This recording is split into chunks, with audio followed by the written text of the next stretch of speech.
is one of our most exclusive creations. Notice the flared bottom, the high-style collar, the flawless blending of the skins, the deep, rich color. This coat is of exceptional value. It's only $16,000. Oh, that is exceptional, Lucille. Yes, darling. But it is so common. Common? There's only one other coat like this in the entire world. And that coat is worn by the Queen of England. Oh, dear. In that case, I couldn't possibly buy it. The Queen and I go to all the same parties. Sorry about that. I think I have just the coat for you. Pardon me, Georgia.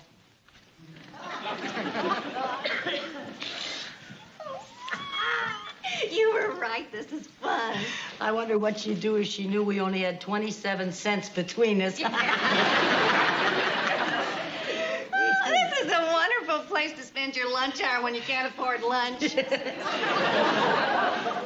you sure they have tea and sandwiches here? Yes, all the high-class stores do. I go to a different store every Friday.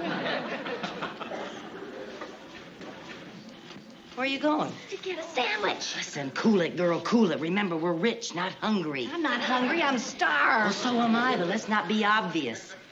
We don't want them to think that's all we came here for. They'll serve us. Some sandwiches for you, ladies? Oh, well, we're really not hungry. But we'll force ourselves. Well, yes, if you insist. What kind of sandwich would you like, madam? Oh, well, I'll have one of those, and one of those, and one of those. And you, madam? And one of those, and one of those, and two of those. Madam, this is you. Chinchillas. Why doesn't Madam try it on? Yeah, why don't you try it on, Lucy? Just wearing it will give you a feel of it so much better than my mere words. Notice that while the fur is as soft as gossamer, it is both thick and rich. Notice the fullness of the coat. See how it flares when you turn around. Turn around a few times. And I must draw your attention to the fact that we have used only the tops of the pelts, not the sides or tummies.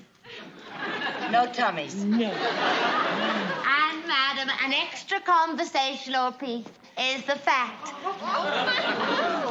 that the hem can be turned into a stole for the evening. Oh. Why doesn't Madam try it on? Oh, wait, it's really, it's quite enchanting, really. This coat is consisted of imported Peruvian pelts, which are in their natural state and have not been lightened or brightened or in any way artificially enhanced. And the price, madame, is only $35,000.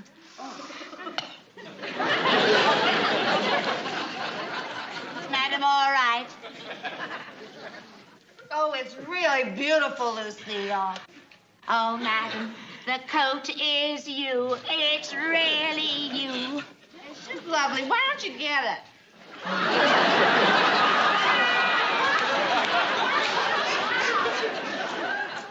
No, actually, I don't think that I'll take this one. But why, madam? Well, to tell you the truth, darling, it depresses me.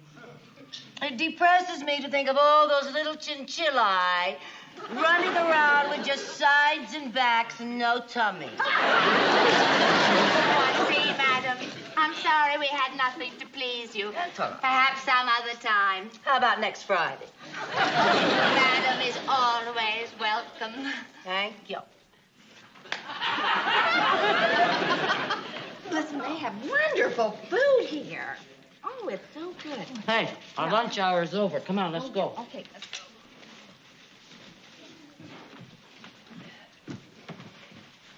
Hey, Pat! Oh, hi, Mary Jane. How are Lucy. you? Yeah, fine. I'd like you to meet a friend of mine. This is Lucy Carmichael. This is Miss Pat, the famous hypnotist. Oh, Miss Pat. Oh, the hypnotist. Oh, I am Nice to so meet you, glad Lucy. to Nice meet to- you. I've heard so much about you. It must be wonderful being a hypnotist.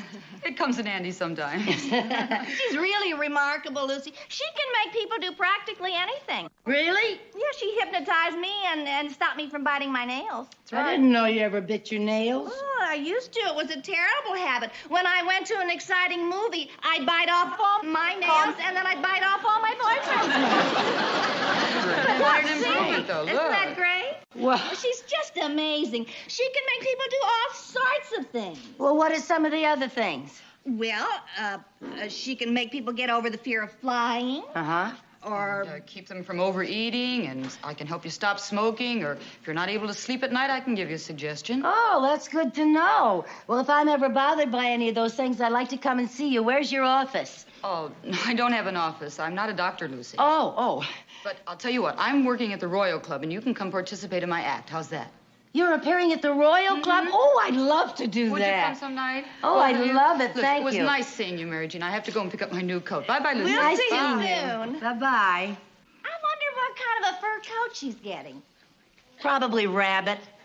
Rabbit? Sure, she could hypnotize herself into thinking it's mink. Well, it's a lot cheaper that way. She saves a lot of money.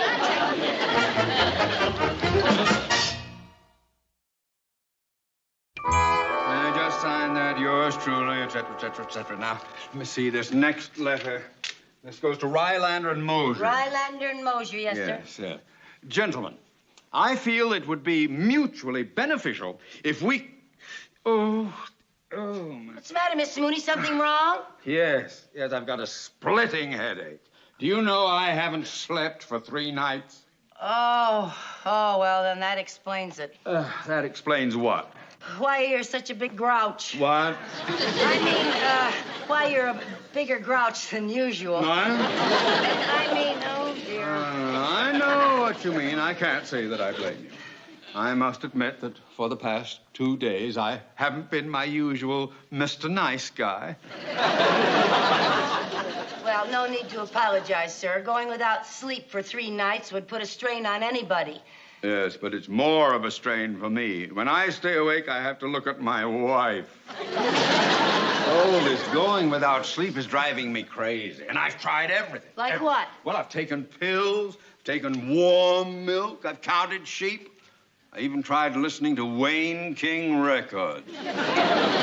Didn't help a bit. If I could just get a good night's sleep. Oh, Mr. Mooney, I've got it. What? I know how you can get a good night's sleep. How? Hypnotism. Hypnotism? Yes, I know a hypnotist. who Mrs. can- Carmichael, I appreciate your thinking about me, but hypnotism is a lot of nonsense. No, it isn't. Hypnotists have helped lots of people with lots of things, like getting over the fear of jumping out of airplanes. With a parachute, you know. Oh, really? Well, you've tried everything else. What do you got to lose? You can't go on without sleep. Well, no, that's right.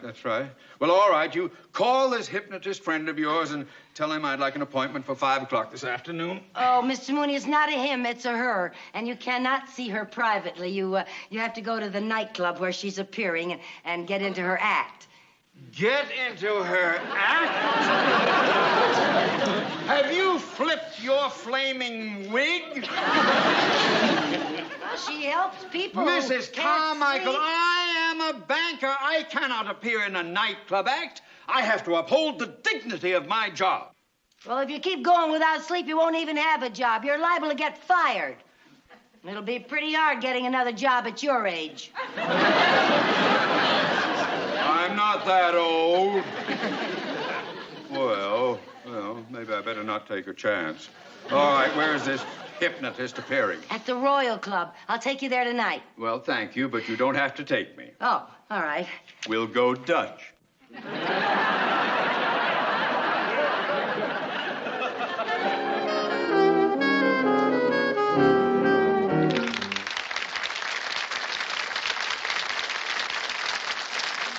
Boy, did I make a mistake coming here tonight. Why do you say that? Well, if you think I'm going to get up there and make a fool of myself in front of all these people, you're very much Mr. mistaken. Mooney, now there's nothing to be afraid of. Isn't it? I'm afraid. Ladies and She gentlemen, can help you. the Royal Club proudly presents the hip hypnotist, Miss Pat. Thank you very much. Thank you. Good evening. For those of you who've never seen a hypnotic show before, I'm going to give you a very brief explanation of what is about to happen up here. Once again, in a few moments, I'm going to invite about 5 or 6 of you to come up on the stage and to volunteer to be hypnotized. Now, this is for real. If you'd like to come up, you're more than welcome. But before you venture up here, I want to explain to you exactly how you're going to feel, because most people really do not understand the science of hypnosis. Now, they seem to think if they come up here and go under, they're going to become unconscious and not know what they're doing, and that's very, very wrong. They also seem to think that I hypnotize them, which is very wrong. You actually hypnotize yourself. You do this by concentrating, by taking my suggestions.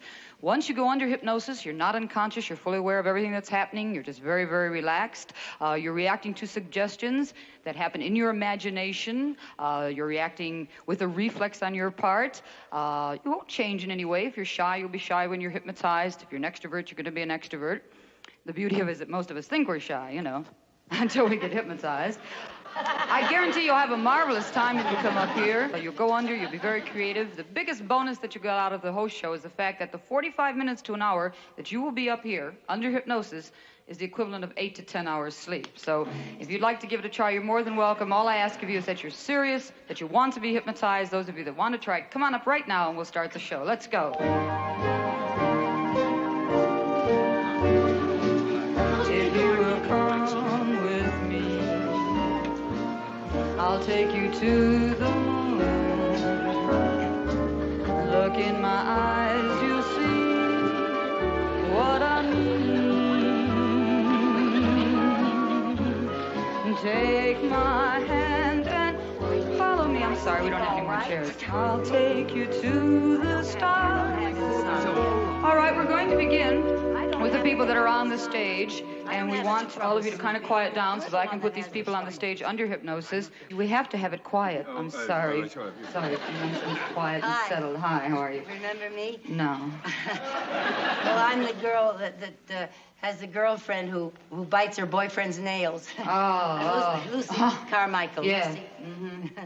Oh. All right, we're going to begin with these people that are on the stage. I'm going to ask all of you in the room to please be very, very quiet now as we put them under hypnosis. Once they've gone under, you can make all the noise that you want to, okay? Thank you very much. Now, those of you on the stage, I want you to settle back in your seats. Get your feet flat on the floor. Put your hands in your lap. Feet flat, honey. That a girl. Now, keep your hands open. Don't close them because they start to tingle. Those of you on the stage, I want you to settle back and look directly into one of the spotlights and stare into a spotlight. Gives you something to focus on. Now, I'm going to begin by relaxing all of you, so stare at the one object. Now, I want all of you to take a very deep breath, relax your body. Now concentrate on the sound of my voice.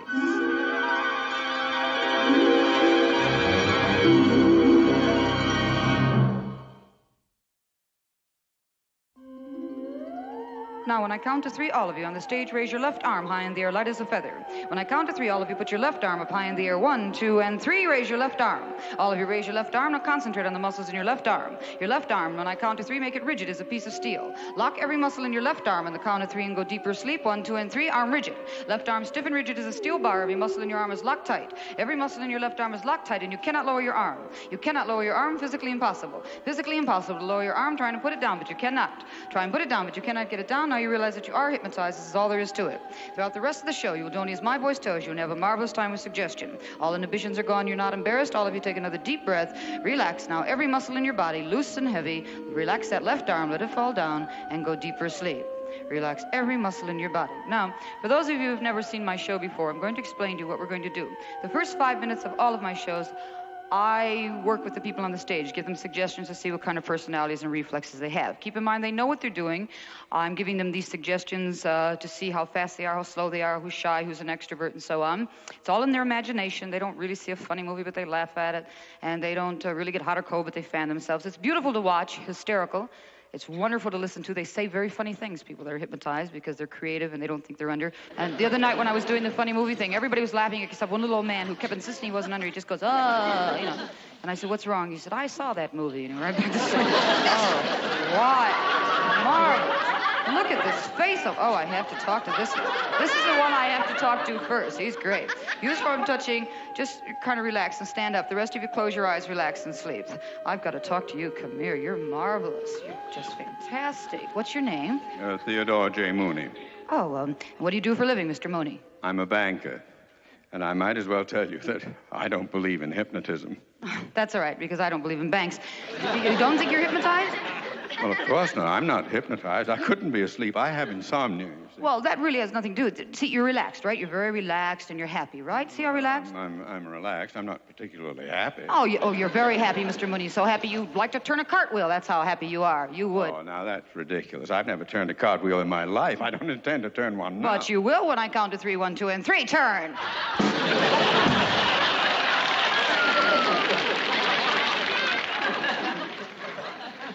And what's more, you cannot make me turn a cartwheel. Yes, all right. Well, that's all right. You take my hand. I want you to come over here, and I want you to sit down in your chair, and I want you to go to sleep and work on your insomnia, okay? You just sit down and relax and sleep way down. Let's talk to the kooky redhead that was giving me all the trouble, all right? Use form touching, open your eyes, do not awaken. Stand up, honey. I want to talk to you. Come on. Up. It's a hot chair, hot chair, hot. Come up fast. What's the matter? It's hot. Oh, well, we'll cool it off later. You're Lucy, right? Yes. What do you do for a living, Lucy? I'm a secretary. Oh, you're not your typewriter. Huh? It's electric carriage. It's a pug-nose design. Oh, wait, stop. What are you doing? Oh, what are you doing? Changing my ribbon. Don't do they say funny things? You better sit down, Lucy. Just sit down and relax. You're just yourself, okay? It's not a hot chair. You feel great, right? Good. Sleep. Way down. Deep sleep. Relax. Now, all of you on the stage, take a very deep breath. And when I count to 3, I want you to open your eyes, sit up in your chair. Do not awaken. There's a fly in your nose. 1, 2, and 3. All of you, open your eyes, sit up in your chair. There's a fly on the very tip of your nose. Get him up. Get him up. He tickles you. He's on the very tip of your nose. Get him out there. There, he's buzzing around. He's going in your hair. And your hair on top of your head. The fly is going all over the place. And your hair now is buzzing around and around. The fly is buzzing everywhere and all over. The fly is buzzing. There it goes. Watching it. Buzz, buzz, buzz. It's raw. Buzz, buzz. Oh.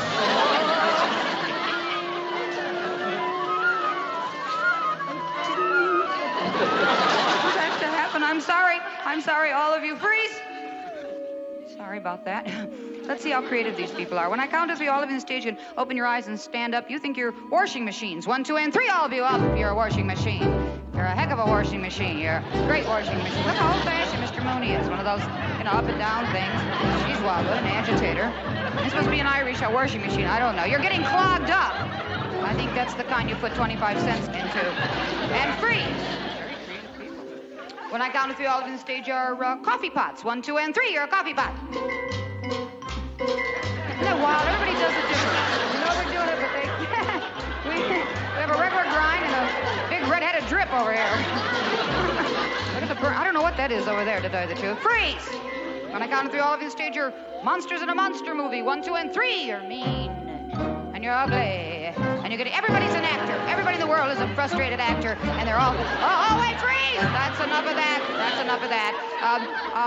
When I count to 3, all of you on the stage, except for Lucy, sit down in your chairs and string some beads. It's good therapy. You can make a necklace. 1, 2, and 3. Sit down. Go ahead. You sit down and relax and have fun and string some beads. These two are perfect for a bit that I do when I get these kind of people. And I want to do it. I've got my props over here. When I count to 3, Lucy and Mr. Mooney... Both of you are going to be Stan Laurel and Oliver Hardy. Lucy, on the count of 3, you're Stan Laurel. And Mr. Mooney, on the count of 3, you're Oliver Hardy. And you're in a movie, and you're filming a scene where you're in a park, and it's very hot, and Oliver's drinking water, and it's fun. And when I count to 3, the rest of you will just kind of sleep while they make this movie. 1, 2, and 3.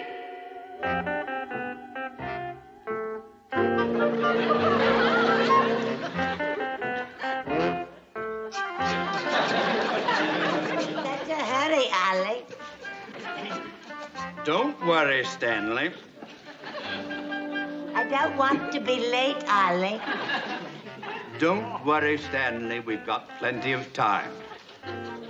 What time is it, Ollie? I look. Oh, they usually drink it.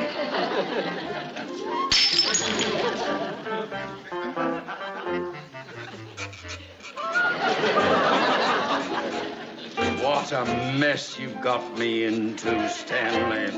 I'm sorry, Ollie. I didn't mean to, Ollie. Sleep, both of you. Relax. We better do the group therapy. When I count to 3, all of you on the stage are beautiful, graceful ballet dancers, and you'll stand up and do a beautiful, graceful ballet. 1, 2, and 3, up. Oh, look at that. Are you ready? Oh, that's beautiful. Great dancers we have tonight. Freeze. Good thing it didn't happen in midair. I think I'm going to send them all back their seats.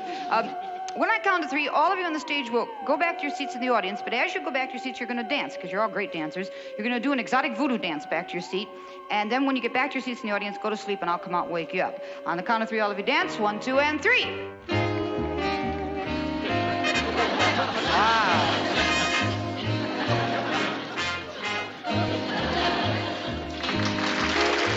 you very much, and we hope you enjoyed this show. Thank you very much. I'll be right out there to wake up this very nice show. Good night.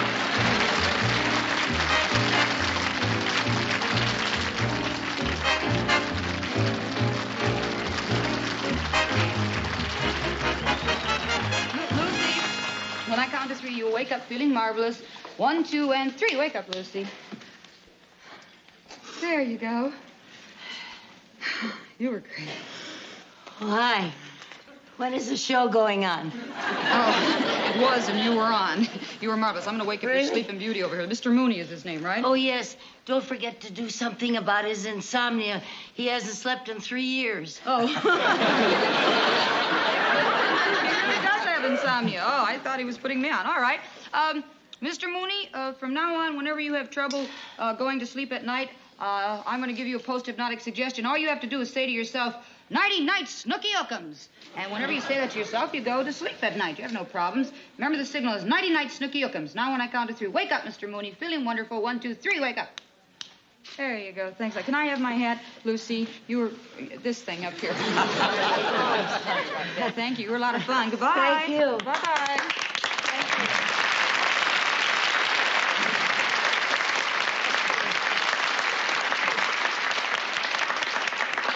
Oh, my. Isn't she amazing? Well, to someone as gullible as you are, yes. Personally, I think the whole evening was wasted. Post-hypnotic suggestion? Oh, really? Aren't you even going to try it? Well, of course not. Do you really believe that a grown man is going to put himself to sleep simply by saying "Nighty-night, Snooky-Ookums"? I don't know why you wouldn't be... Mr. Mooney, wake up. Snooky-Ookums, wake, Miss Pat, Snooky. Oh, I gotta get you out of here, Snooky. Yes, Mr. Cheever. Yes, sir. Oh, the tickets are selling for the benefit like hotcakes, sir. Yes, sir. Don't you worry about a thing, sir. Oh, I'll get those reports to you as soon as I finish them, sir. Yes, sir. And goodbye, sir.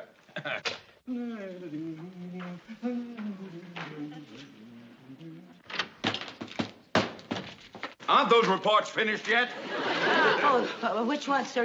You gave me so many. The Gordon reports. Oh, no, sir, they're not ready. Well, I thought you were taking them home with you last night. Well, I did take them home last night, Mr. Mooney, but I didn't work on them. Well, I hope they enjoyed the visit. Mr. Mooney, the reason I didn't work on them last night is because I was on the phone for hours trying to sell the tickets for the bank benefit. When I finally got to bed, I talked in my sleep. A likely story. How do you know you talked in your sleep? Because when I woke up this morning, I found out I had sold myself 10 tickets. You can't afford 10 tickets. I know. Well, you sell them to someone who can pay for them. Yes, sir, I will, sir. Meanwhile, you cannot neglect your regular duties. No, I don't mean to. No, I never neglect anything. What do I do when I have extra work? You give it to me. I do not. Oh, now, no. I want to see all of the weekly statements, yes, and Mr. Cheever is waiting for the Gordon report. Yes, sir. Oh, did you type up those letters I dictated this morning? Oh, no, sir, not yet, sir. What do you do with your time?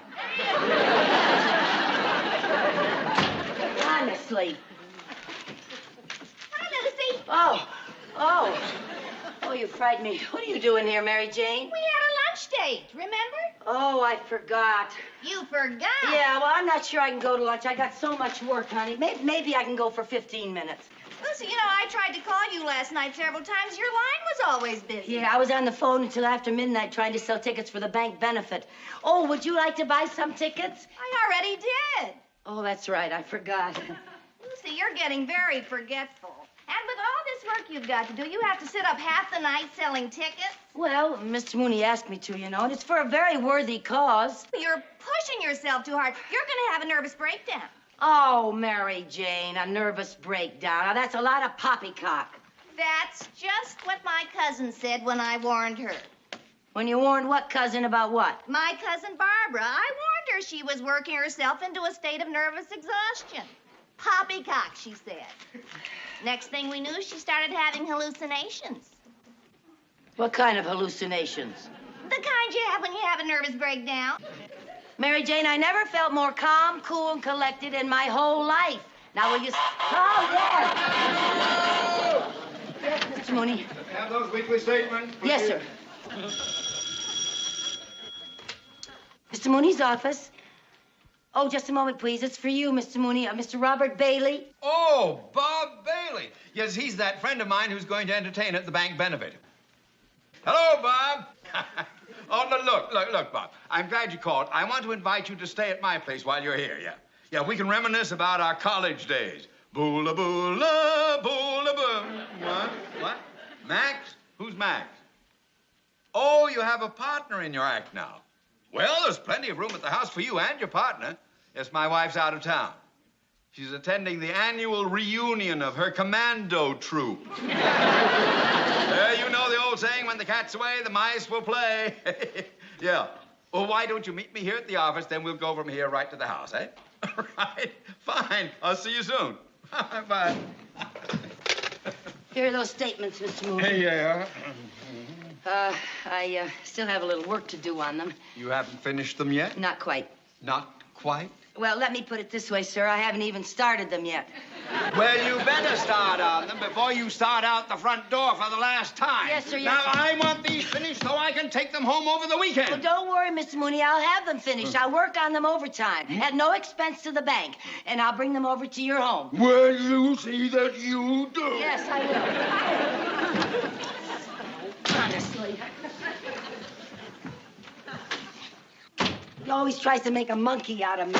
Oh, Lucy, he'd drive anybody crazy. Come on, honey, I'm starved. Now, wait a minute. I got to think of some things here. I got to take these home. I've got to finish these this afternoon. I got to do the typing. Okay. Maybe I better take those with me. Maybe I can do some while I'm having lunch, and I think I'll take the tickets. Maybe I can sell some tickets. Mr. Mooney's office. Oh, I'm sorry he's not in. Oh, by the way, would you like to buy some tickets for the bank benefit? It's for a very worthy cause. You would? Oh, thank you. I just sold 2 more tickets. Who to? I forgot to ask. Lucy, I'm very worried about you. Let's go have something to eat.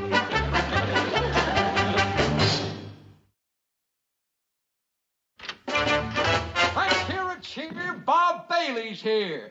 I'm back again. Back again. Hear the weather change.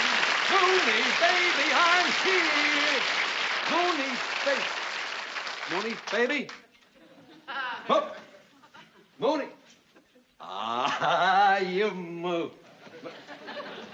I guess he's not here, Max. Come on in.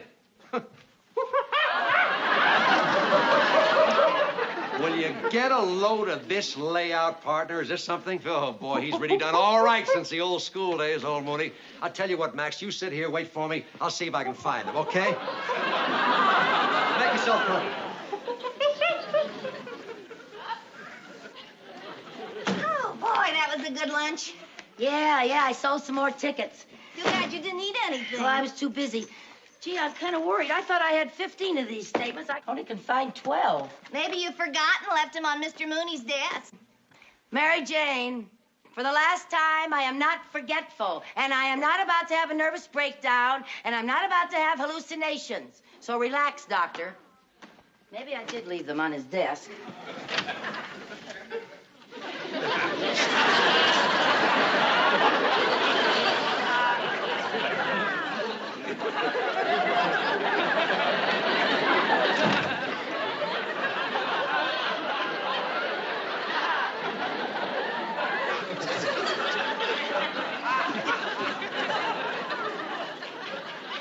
Come on, Max, you better stay with me.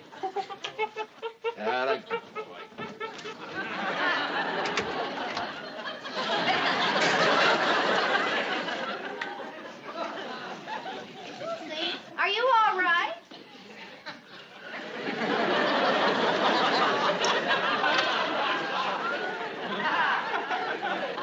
Oh, hi, Mr. Mooney.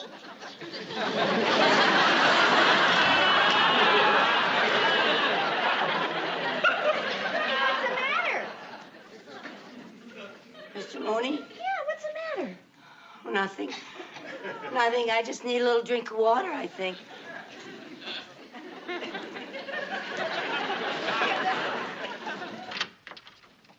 There you are, Mooney, baby. Oh, good to see you, boy. I can never remember that second word. I got a surprise for you. I want you to meet my new partner, Max. Wonderful. Good, love. Max, come on and meet my old friend Mooney. We may. Max? That's Max, the greatest partner I ever had. Yeah, but he's a monkey. Well, that's why he's a great partner. Works for peanuts. Relax, Mooney. He's gentle as a lamb and smart as a whip. Why, he's almost human. But there you are, you see. You gotta be almost human to be a vice president of a bank, don't you? Look, I've told Mr. Cheever all about you, and All right. he's very anxious to meet you, so let's go into his office, shall we? Cool it, Max. I'll be right back and take you to lunch. No, we can't go to the Brown Derby. You're not wearing a tie.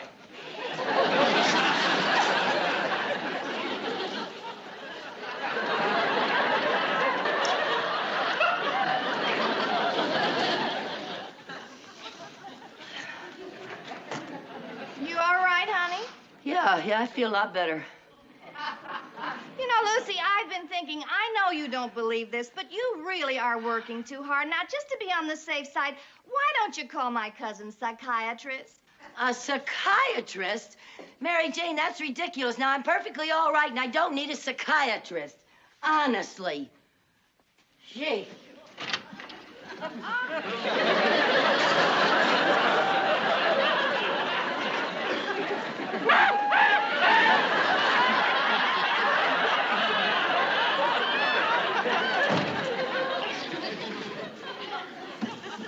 Mary Jane, Yes? how do you spell psychiatrist with a P or an S? Huh? How do you say it? How do you...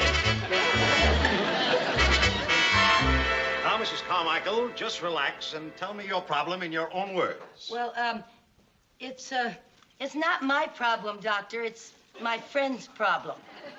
I see. Go on. Well, my friend is secretary to a banker, a Mr. Mooney, and today she had an hallucination. How did she know it was an hallucination? Well, because every time my friend looked at her boss, she saw a monkey instead of Mr. Mooney. Would you call that an hallucination? Yes, I would.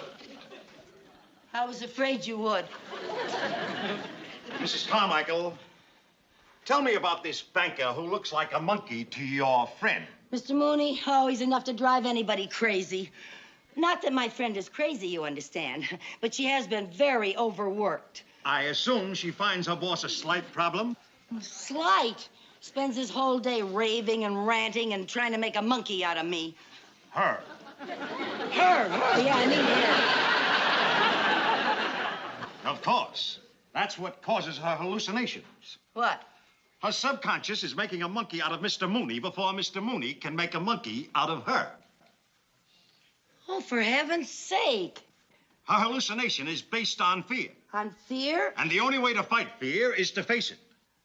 You mean face Mr. Mooney? No. Face this hallucination and look right through it. Once your friend realizes this man cannot make a monkey out of her, he'll stop looking like a monkey to her. And the hallucination ends. It's as simple as that. Oh. Face your fear, and it will disappear. The words of my favorite psychiatrist. Freud? No, me. Now, Mrs. Carmichael, if your friend will follow my advice, I'm sure that her hallucinations will disappear. Oh, Doctor, I'm so grateful to you. Thank you so much. Not at all. I can't tell you how much I appreciate this. Goodbye. Goodbye.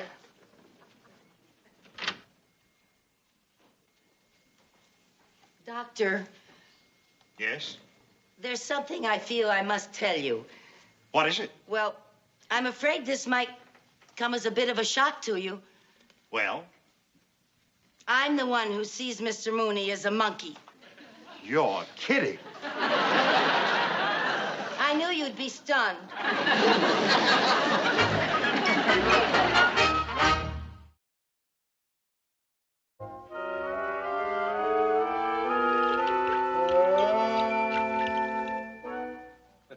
I just can't get over it. You mean you taught this animal to mix your martinis? Oh, sure. He makes them for me all the time. Well, that's wonderful. Not really. Usually puts in too much vermouth. Okay, huh? No, Max. No, Max, none for you. No. Well, you always say that. Just one teensy little drink. Then you have so much you make a monkey out of yourself. Now put that down and behave yourself. That's it. Now sit down next to Uncle Mooney.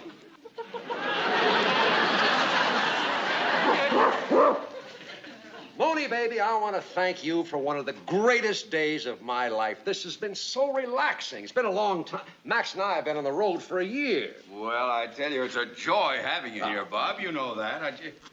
I just can't get over this animal. That is the smartest creature I've ever seen. He certainly is, and he's always trying to learn more. Oh. He just devours books. Oh, now, come on. Now, don't tell me he reads books. No, he eats them. That's a joke from our act. Oh.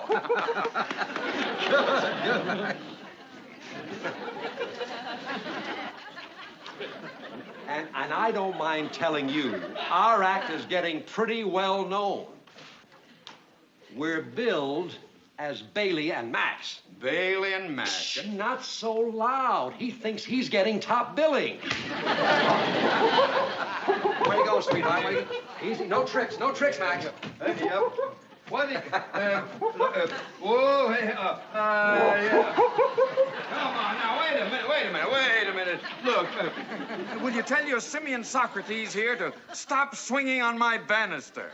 I'm sorry, Mooney. He always climbs things when he gets hungry. Oh, does he eat anything besides books? He'll take a banana now and then. Bananas? Well, I think there's some in the kitchen. That's Come along, I'll show you where they are. You cool it, Max, and I'll be right back with your din-din. How do I know if he's got any coconuts?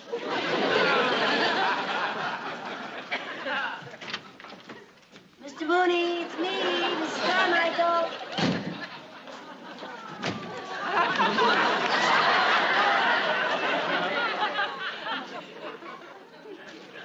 Steady, Lucy, steady. Face your fear and it'll disappear. Hi, Mr. Mooney. I brought the statements, Mr. Mooney, and I worked very hard to get them all finished. Oh, Mr. Mooney, before you read the statement, there's something I'd like to say. I'd appreciate it if you wouldn't say anything until I'm finished. Mr. Mooney, I just wanted to say that I've worked for you for quite a while, and you're a wonderful person. And even though I'm only an employee, I really feel that I'm just as much of a human being as you are, you know? Please, Mr. Mooney, let me finish. I just wanted to say that if I make any more mistakes, I beg of you, don't make fun of me. Don't try to make a monkey out of me all the time. Because if you keep that up, I'm afraid I'll just have to look for another job. You understand, Mr. Mooney?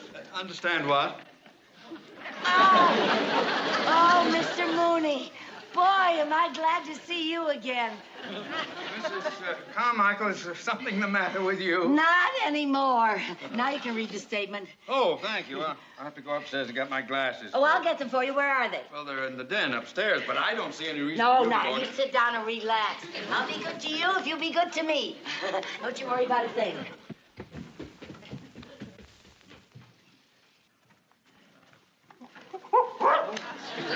No.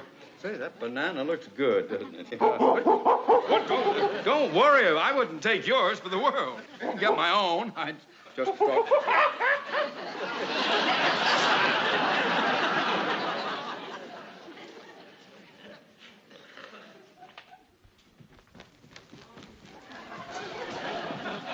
they are. I cleaned them all up for you.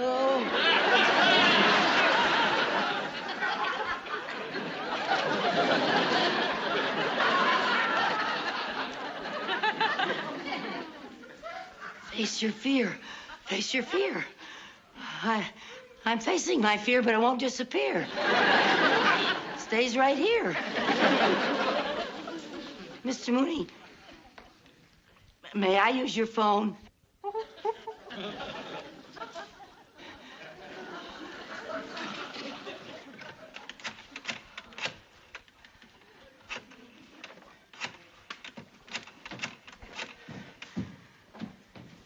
Dr. Parker, this is Lucy Carmichael.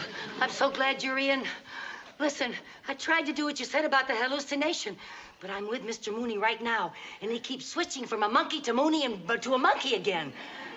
It's just no use, Doctor. What? Yes? And bring Mr. Mooney with me? Mr. Carmichael? Yes? Who are you talking to? Oh, I'm Dr. Parker, a psychiatrist, and I think you should go down and see him right away. I beg your pardon. I mean, he's very wealthy, and he's thinking of opening an account at your bank. Oh, good. Well, tell him to come down to the bank first thing Monday morning. I'll take care of him personally. Oh, but he's so busy, Mr. Mooney, he can't ever get away from his office. Oh, yeah, he's got so many patients. He's up to 3 couches already. So please, let's go and see him right now before another bank gets his account, huh? It's a good idea. All right. Well, I better go and put a jacket on. I want to make an impression on a new depositor, you know. Good. Yeah. Wear that new one you had on the other I day. have the whole suit. I'll be right down. Yeah. Dr. Parker, I talked Mr. Mooney into coming to your office with me. Yeah, we'll be right down. Yeah, thank you, Doctor. Bye-bye. Ah! Oh, my, that was quick. That is a nice jacket. I'm sure that you'll make a good impression on the doctor. Well, come on, we'll go, Mr. Mooney. Come on, Mr. Mooney. We'll go down to the doctor's office. It's just downtown. Come on, Mr. Mooney. Come on. Come on. Stand up straight. Come on. Okay, Max, here's your dessert. Max, come on, stop. Hi. Max. Max, get out of that car! Max, come back here! Max! Mooney! Getting a jacket here. Oh, Bob, where's Mrs. Carmichael? Is she a red-headed dame? Yes, that's my secretary. Well, I've got news for you. Your secretary just ran off with my partner. Good heavens! I wonder what she sees in him. I wonder what he sees in her.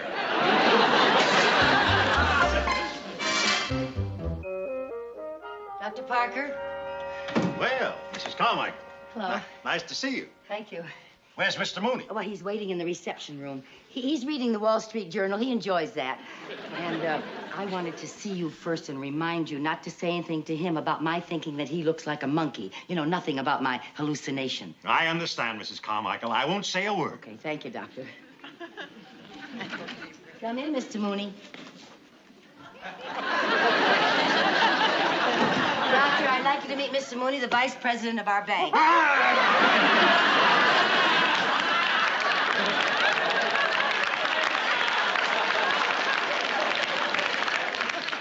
Mrs. Carmichael, is this what looks like a monkey to you? Dr. Parker, for heaven's sake. He can hear you, you know. But Mrs. Carmichael. You promised you wouldn't say anything in front of him. That's terribly unprofessional. What about your hypocritical oath?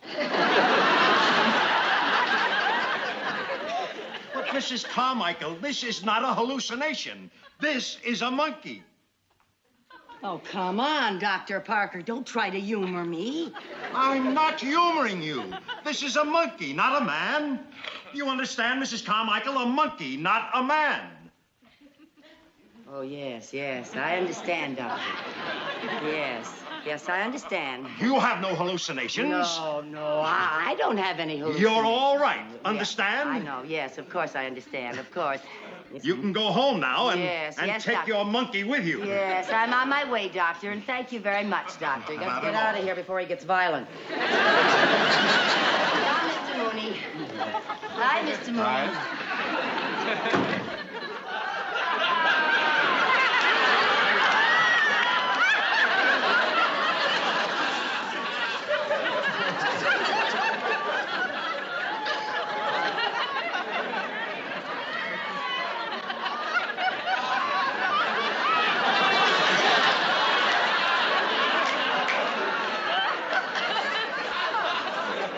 Mrs. Carmichael, you have done some ridiculous things in your day.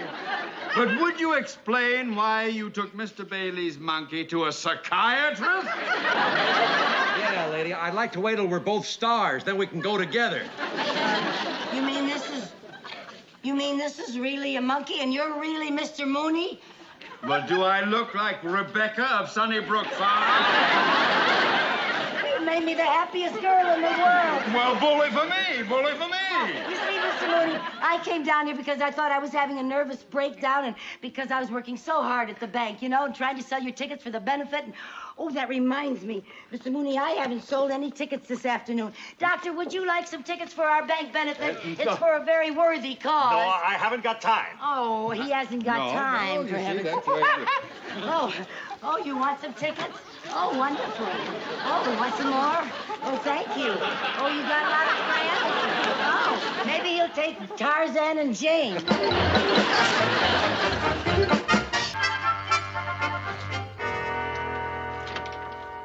Hi, Lucy. You ready to go home? Hi, no, I'll be with you in a minute. I gotta make sure that all this stuff is exactly where it belongs tonight. Well, can't you do that tomorrow morning? No, I have to do it tonight. I won't have time in the morning. Why? Because everybody has strict orders to be at the bank an hour early tomorrow to meet the efficiency expert who is being sent over to check on how Mr. Mooney is running the bank. Efficiency expert. Is Mr. Mooney worried? Is he? I haven't seen him so scared since his wife started taking karate lessons. Well, I don't blame him for worrying. Those efficiency experts can be very tough, you know. Yeah? Yeah, we had one working at the studio. He came in to show him how to save money on a picture we were making called Gunfighter at Gower Gulch. And, he figured out a way they didn't have to pay the actors. How? They used real bullets. Oh, Mary Jane, you're joking. Yeah, I heard that on the Red Skelton show. Oh, for heaven's sake. Of course, I don't know what they need with an efficiency expert around here when they've got Mr. Mooney. He never wastes a thing. He makes me straighten out bent paper clips. He makes me tie knots in old rubber bands. You know what he had me do last week? What? Send out my typewriter ribbon to be dry cleaned. That's real efficient. That's real cheap. Okay, I'm ready to go. What are you doing? I'm getting in training for Mooney's new time clock. In training for a time clock? Yeah, if you don't punch it, it punches you. You're joking, Lucy. Yeah, I heard that on the Jackie Gleason show. Come on, let's go. Now, Mr. Caston, the efficiency expert, has made drastic personnel changes at other branches of this bank because they were not run properly.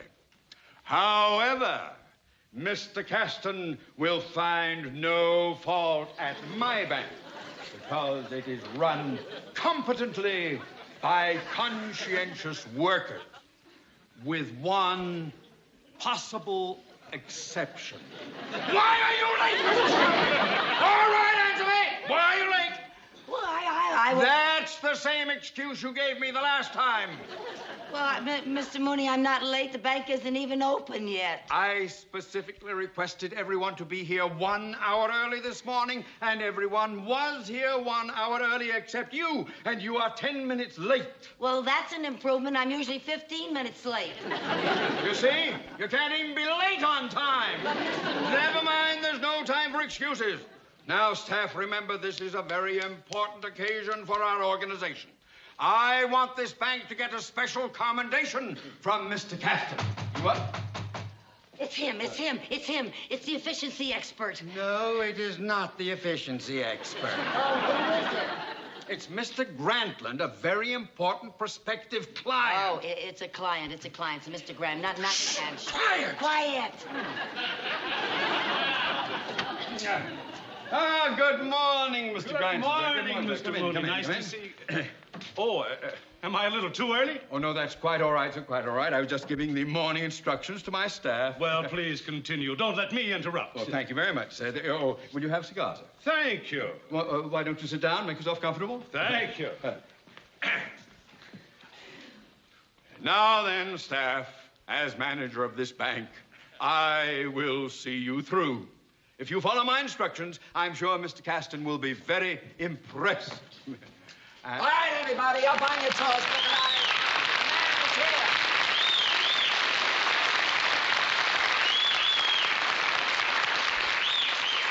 All right, now get this. The name is Caston. Oliver Caston, okay for short. Good morning, Mr. Caston. I am Theodore J. Mooney, the manager of the bank. Well, ding, ding, ding, bring out the news. Why is everybody standing around? This is a bank, not a morgue. Now stop standing around like a bunch of stiffs. Tellers, get behind your cages. Bookkeepers, back to your books. And filing clerks, back to your files. Back to work. Move around. No smoking on the job. What's a bounce? Either shape up or ship out. Get back to work. Work. Mr. Caston, sir, you've made a terrible mistake. I don't make mistakes. I correct them. But, sir, Mr. Grantland doesn't work here. He is a prospective and important client. How are you? Glad to see you. Glad to see you. Sorry about that cigar. Just a little jar. How are you? Yeah, take this one. There's a cigar in the 40. You like sloppiness? Pick it up! Pick it up! Move it! Pick it up! Thank you. Sorry about that. What is he standing there without a light? Light! Yes, the light. Is it too important for you to get out a light? A light. But wait a minute. Oh, this is a good girl. Nice to see somebody around here who is efficient. Efficiency is the lifeblood of this business, and this girl is efficient. Cheers! I don't want any screaming. Don't suck your thumb. It's a dead giveaway. Oh, I like your style, Red. You've got a good career around here. Mark my words, Mooney, this girl is going places. Yes, and I'd like to tell her where. Mr. Caston, sir. Mr. Caston. Just call me okay. Okay. I mean, if you excuse me, sir, Mr. Grantland and I have some important business to discuss. Is that so? What are we hanging around here for? Move it! Go! Mr. Grantland, go. All right, you, Red. Me? You, where do you think you're going? With Mr. Mooney. Yeah, she's my secretary. Oh, you sly dog, you. Why? I don't want to No, that'll come later. Never mind, we've got work to do. You go. Hey, Red. Yes, sir. You come with me. Come. Yes. Now, what? Don't crowd me, will you, kid? I got work to do. I didn't mean to. It's quite all right. Here, file this in the vault. Now, the thing we got to do is... I see what you're doing. Staring at my bald head, huh? Oh, no, sir, I Never wasn't. mind. It's my proudest possession. I used to have a beautiful full head of curls. Pulled them all out by the roots. Why? Why? Because 5 minutes every day is saved by not having to comb a lot of messy hair. Oh. That's efficiency. Yes, sir. By the way, sir, my name is Lucille Carmichael. Lucille Carmichael? Yes, That's the sir. name? Carmichael. Let me see. Carmichael, that's 3 syllables. Lucille, 2 syllables. Together, that's 5 syllables. In an average day, I'll have to address you 41 times. That's a total of 205 syllables. Too long. I'll just call you Red. Yes, sir. Now, let's get cracking. Show me about the bank. There's work to be done. Come with me. Come. Yes. If we go Why did you want to buy? Why do you insist on crowding me? I didn't mean. I'm sorry, Crowding sir. me is just a waste of time. Yes, sir. Don't you ever waste any time at all, sir? Can't afford to. You see, I have 12 children to support. 12 children? How long you been married? 12 years. That's sufficiency. Come.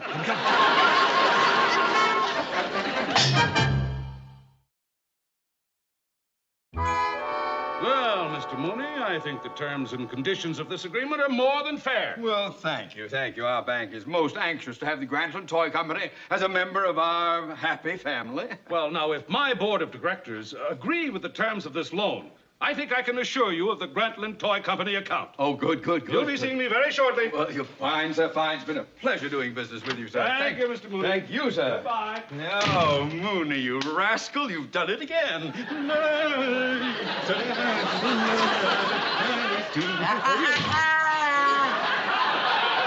Mr. Caston is not going to like you wasting time dancing. Oh, has he finished his tour of the bank yet? Yes, and you know something? He is a very amazing man. He keeps going like perpetual motion. Go, go, go, work, work, work, quick, quick, quick. I wonder what makes him repeat everything. I think his mother was frightened by a bunch of radishes. Now, look, has he suggested any changes for the bank? Not yet, No. but I'm sure he's going to.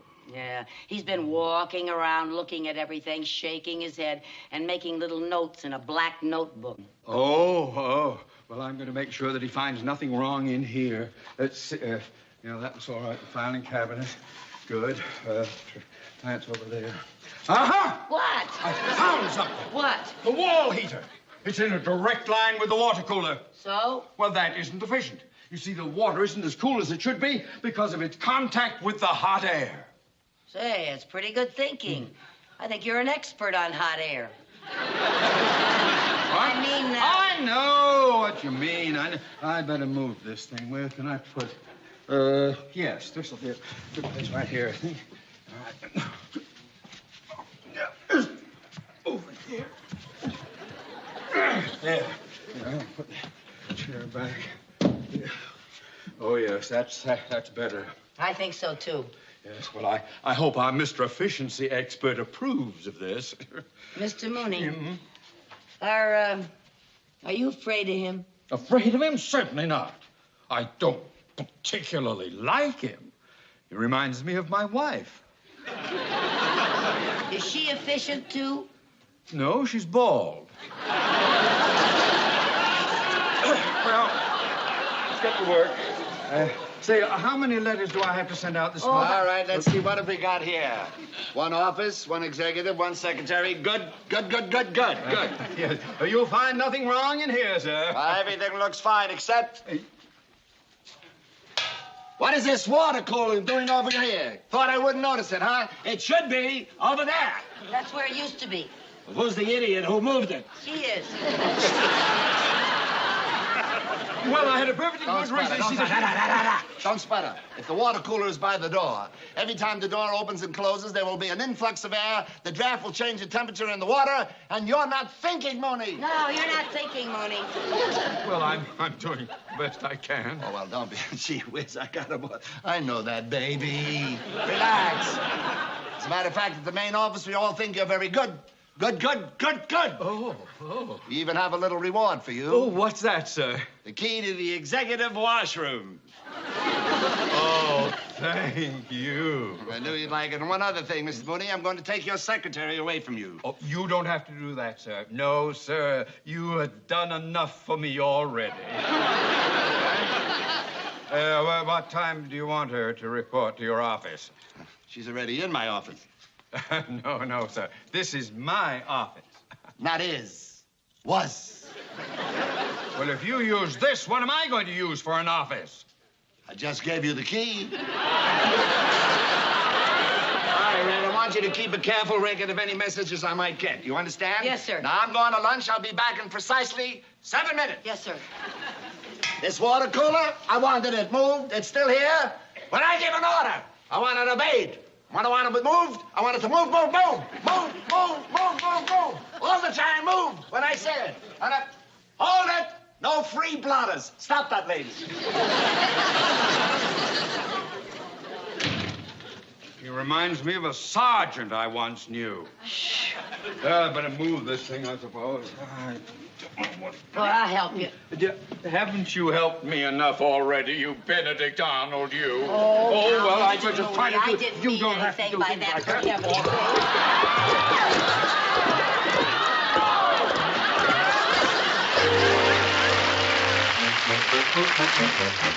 I am glad to say I've only been here 2 days, and already you're beginning to shape up. Beginning to shape up. But there's still plenty of room for improvement.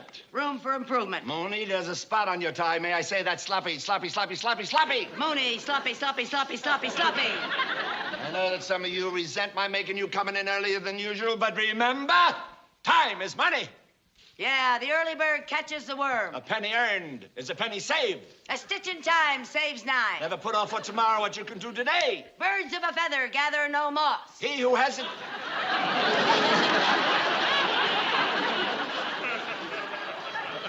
Birds of a feather gather no moss? I mean, what is that? That's efficiency. Oh. I put 2 proverbs together, sir. You see, birds use moss to build their nests. People deposit money in banks to feather their nests. So it's a good slogan for a bank. Birds of a feather gather no moss. By George, I think she's got it. Thank you, sir. Now, you can all learn from her. In only 2 days, she's absorbed my methods of management. I'm going to my office to rewrite my report. Take over, Red. Yes, sir. I'll take that. Right, Chief. And watch everything. Keep it going right. Right. Hold that! No free blotters. Watch that. All right, now, hear this. Things are going to be different around here. There'll be no more goofing off. When I give an order, I expect you to jump. Jump, jump, jump. Do you hear me? We're going to work as a team. We're going to put our best foot forward, our noses to the wheel, and our shoulders to the grindstone. All right, everyone, to your post. Go, go, go, go, go, go. May I speak to you, Mrs. Carmichael? All right, what is it, TM? Well, Mrs. Carmichael, in all the years of our association, I could never get you to do even your own work, let alone extra jobs. But in just 2 short days, Mr. Caston has turned you into a human dynamo. Why? Well, because, TM, Mr. Caston has taught me the meaning of efficiency. He gave me ambition. He gave me my get up and go. Mr. Caston has taught me the power of positive thinking. I can be anything I want to be. Success goes to the worker, not the shirker. Do you remember the story of the grasshopper and the ant? The grasshopper and the ant? I've been so busy, I've forgotten about the birds and the bees. Back to your job, TM. Go, go, go, go, go. Yes, All right, open up. Open up. Here we go. On your toes, everybody. Good morning. Good morning. Glad to see you. Glad to see you. Glad to see you. Glad to see you. Good morning. Glad to see you. Glad to see you. Oh, hi, Mary Jane. Lucy, are you all right? Sure, why? Well, you were gone when I stopped by your apartment for breakfast this morning. That's right. I left at 6:30. You know, the early bird catches the worm. What worm? All I wanted was toast and coffee. Lucy, you know, something's happening. You're so different. I've turned over a new leaf, Mary Jane. I've learned in order to get anywhere today, you got to move, move, move. By the way, I'm going to have to call off our bowling date tonight. I'm working late. Oh, well, can we go tomorrow night? Sorry, I'm working late tomorrow night, too. Gee, Lucy, I never get to see you anymore. How about lunch today? Okay. Oh, I'll pick you up at 12. But I have to be back by 12:14. 14 minutes for lunch? That's right. I'm entitled to 16 minutes. But yesterday I took 18, so now I owe them 2. Lucy, you better stop washing your hair with that soft water. It's seeping into your brain. Fred, how's everything going? Oh, fine, sir. I'd like you to meet my friend Mary Jane, Mr. Caston. Well, I'm glad to see you, glad to see you. I want to tell you, you're lucky to have a girlfriend like her. She knows her way around the business world. She has a bright future. Thank you. She's going to get ahead. I hope so. She needs one. Friend? Mr. Caston, sir, I'm sure you'll be pleased to know that Mr. Grantland called. The Grantland Toy Company is transferring all of its business to our bank. Well, good. Yes, furthermore, they are going to borrow $1 million. Bad. What do you mean bad? How do we know they'll be able to repay their loan? Oh, they're in very good financial condition. Then how come they have to borrow money? Good.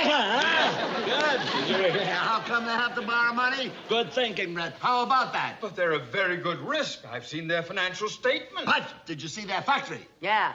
No. How do we know they're running their company efficiently? Yeah, how do you know that? If you didn't see the factory, how do you know that they are running anything efficiently? Will you hold How it? could you... Will you hold it? I say a few things once in a while, too. Now, before we lend them money, we're going to run an efficiency check on their factory. Come with me, Red. Come. Right. Try not to make any more mistakes while I'm gone.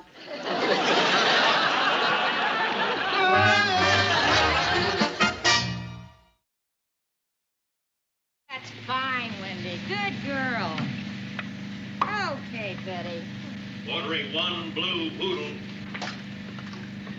1 blue poodle.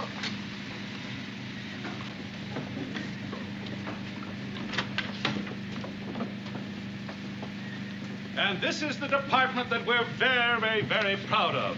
We've combined our shipping department with our hobby horse assembly line. Hobby horses are a big profit item with us. Got that, Red?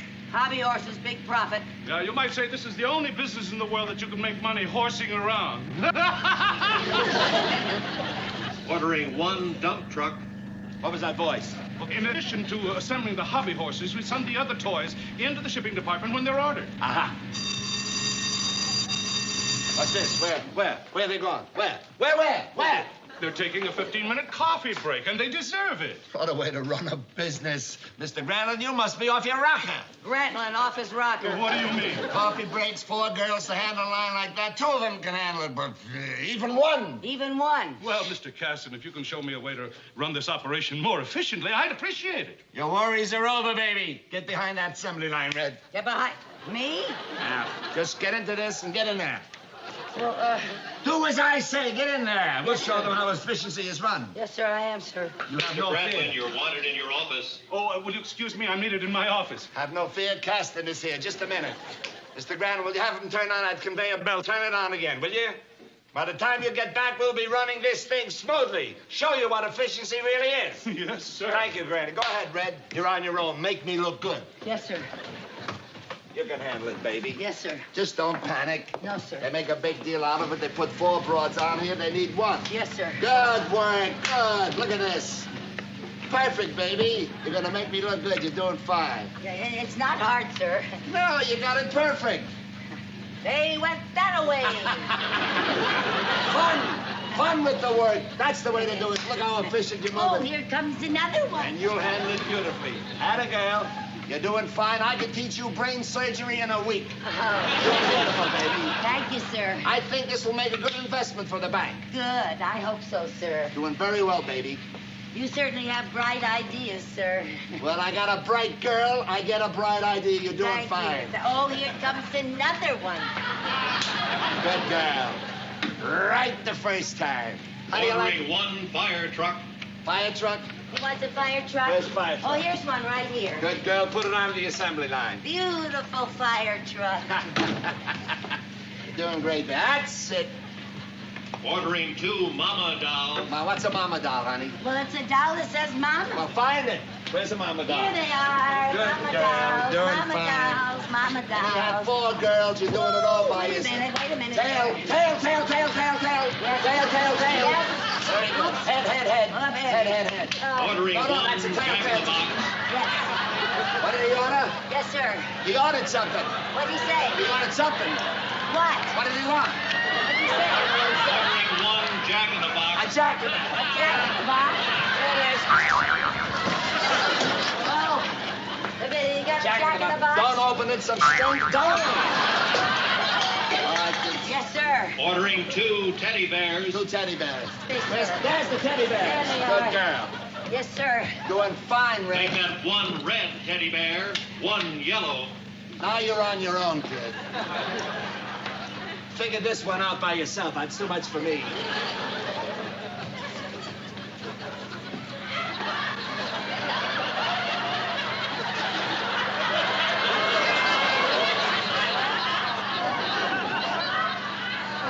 Good girl, good. Put the tail in. Don't forget the tail. That's very good. You're doing Ordering 6 yellow hound dogs. 6 yellow hound dogs. Where are the hound dogs, honey? Well, they're- hound dogs. they're up there ordering someplace. 6. They're hound dogs. Where are the hound dogs? These are Well, yellow. get them if you can get them.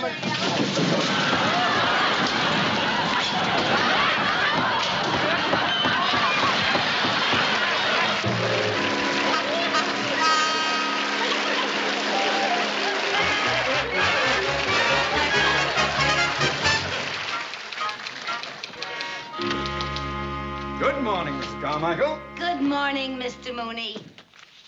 Any messages? No, sir, but I have the morning mail. Oh, Here you are. thank you very much. Oh, Mr. Mooney. Is there something else? Well, yes, sir. I just want to tell you how happy I am to be working with you again. Well, thank you, thank you. It is nice to have the bank back to normal.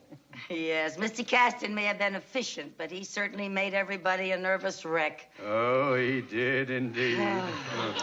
Oh, by the way, sir. Yes? This top letter is from Mr. Cheever, and you have to initial it and send it to the main office as soon as possible. Thank you very much. I'll do that. There we are. Would you like me to deliver it for you, sir? No need for you to bother.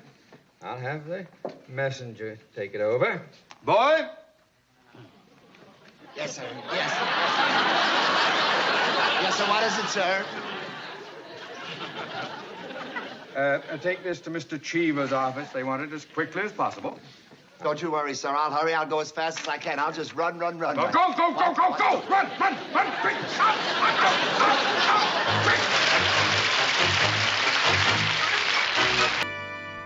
Now, Mrs. Winkler, I'm not the type of man to high-pressure anyone into making a hasty decision, but I'm sure you'd be more than satisfied if you give our bank a chance to handle your late husband's estate. Well, I appreciate your interest, Mr. Mooney, but I think I'd like a little longer to think it over. Of course. And now I must be getting back to Pasadena. And remember, Mrs. Winkler, our bank offers more than just business relationships.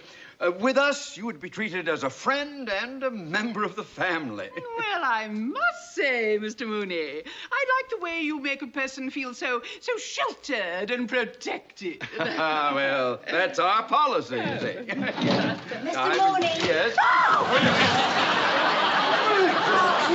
Oh, Mrs. Winkler, are you all right? Yes, I'm all right. Oh, I apologize for my secretary. Oh, I'm terribly sorry. Please forgive me. Oh, my heart is still pounding the way you sailed across that desk. Oh, my dear, forget it. I rather enjoy a little action once in a while. I'm so tired of having Boy Scouts always trying to take me across the street. Good day, Mr. Mooney. Oh, good day, Mrs. Winkler. Oh, it's so nice of you to take it that way, really. Thank you so much. Mrs. Carmichael, do you realize Mrs. Winkler is a very important potential client? Well, yes, Mr. Mooney. I said it was an accident. I just turned... What are you doing with all that junk, anyway? Did you come here to work or to try out for the Olympics? No, sir. The girls here at the office loaned me all this stuff to take to Lake Arrowhead tomorrow. Oh, yes. I almost forgot. Tomorrow is my vacation. You mean my vacation? When you're not here, it's my vacation.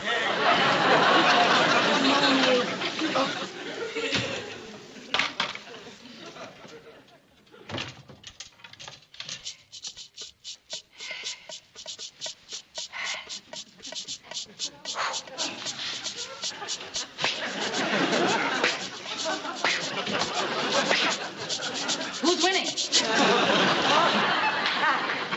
Well, I was just getting a little practice. The personnel office sent me over to see Mr. Mooney's secretary. Oh, well, that's me. I'm Lucy Carmichael. Hi, I'm Audrey Fields. I'm going to be replacing you on your vacation. Oh, fine. Well, Mr. Mooney just stepped out, and I'll be glad to introduce you to him when he comes back. Won't you just sit down? Well, maybe while we're waiting, you'd show me around and tell me what my duties are. Oh, well, it's just the usual secretarial work, answering the phone and typing letters and filing and things like that. And if I can do it, anybody can. Now, tell me about Mr. Mooney. Just what kind of a boss is your employer? Well, let me put it this way. He's more boss than employer. He yells a lot. Uh-oh, one of those, huh? Yeah. Well, I'm sure that a man like that can be handled with tact and diplomacy. Oh, well, that's just the way I handle Mr. Mooney. I have found that the best tact and diplomacy is just yell right back at him. Mrs. Carmichael! What do you want? Well, I'll tell you what I want. You're supposed to put addresses on letters before you take them to the mail room. Yes, sir. I'll be glad to help. Who's this? Oh, that's Miss Audrey Fields. She's going to replace me during my vacation. Oh, how do you do? How do you do, Mr. Mooney? Please, sit down. Thank you. Well, tell me, Miss Fields, have you had much experience in this sort of work? Oh, yes, sir. My last position was as private secretary to the president of the North Atlantic Trust Company. Oh, private secretary to the president. Well. Yes. You must have been with the company for quite some time. No, not really. Actually, when I started, the situation was rather similar to this one. I replaced a girl who went on her vacation, and Mr. Grant was so pleased with my work that he kept me on. And by the time she got back, I had assumed so many of her responsibilities that they made her my secretary. My, isn't that interesting? Yes, very. Well, now it will be a pleasure having someone with your experience around here to help us. You know, Mr. Mooney, you remind me somewhat of Mr. Grant.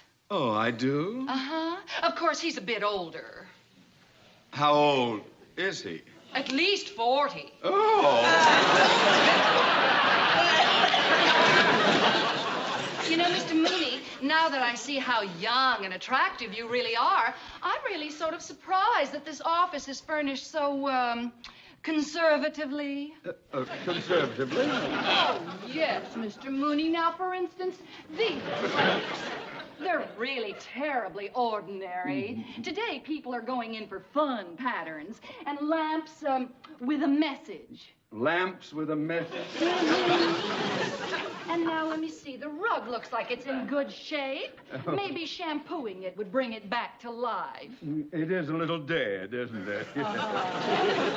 And I think that we should move my desk just a little closer to yours.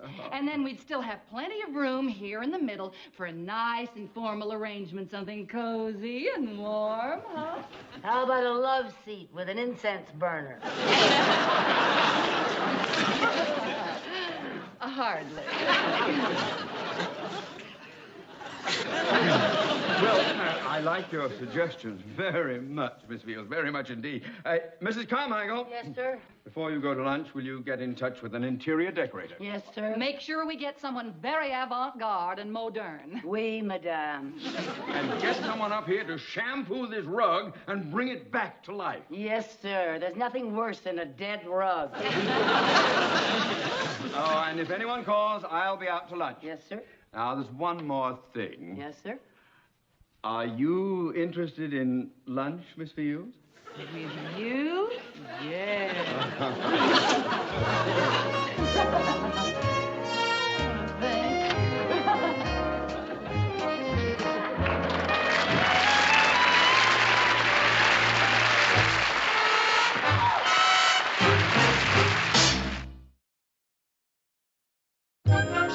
Oh, dear. Now, come on, Lucy. Stop worrying. Wait till you see these kooky outfits I borrowed for you from the studio. All very high fashion. And look, honey, this is the wig Audrey Hepburn wore in the picture we saw. You know, some nights you can be a brunette just for kicks. Well, Mary Jane, I appreciate all the trouble that you went to, but I just think I should call Lake Arrowhead and cancel my reservation. Oh, Lucy, all year long you've looked forward to this trip. Now, don't blow it just because some girl's taking your place at the office. That's just it, taking my place. She's the type that could con Mr. Mooney into making my vacation permanent. Mr. Mooney wouldn't allow a thing like that. Ha! I know you two have your differences, but Mr. Mooney's loyal. If he wasn't, he'd have hired a good secretary a long time ago. You're a big help. Anyway, she's more than just a secretary. She's one of those tricky chicks. You know what she is? What? She's a one-woman patent place. Oh, you make her sound like a real femme fatale. Yeah. What does she look like? Oh, nothing special. She's about the same age as me when I was younger. She's attractive, but not beautiful. Her figure's okay, but not wow, you know. Well, so what are you worried about? She's just a girl. I know, but she's so good at it. But, honey, Mr. Mooney's not going to be taken in by someone like that. He's a respectable married man. He's also at the dangerous age. He's past the dangerous age. That's worse. Men go from dangerous to desperate. Lucy, I tell you, you're just letting your imagination run wild now. Why don't you go up to Lake Arrowhead and stop worrying about your job? Look, I'm not just worrying about my job. I don't want to see Mr. Mooney led astray by some designing woman. Is there anything you can do about it? Well, I can stay around where I can keep an eye on them and see they don't get too cozy. Lucy, you're supposed to be on a vacation. You can't be seen hanging around the bank. Well, now, they don't have to know it's me that's hanging around the bank. Lucy, no, not another one of your kooky capers. Well, all I know is I just got to protect poor Mr. Mooney from that menace. Well, Lucy. New paragraph. Confidentially, I think my approach to landing the Winkler account is far superior to Mr. Cheever's old-fashioned fuddy-duddy way.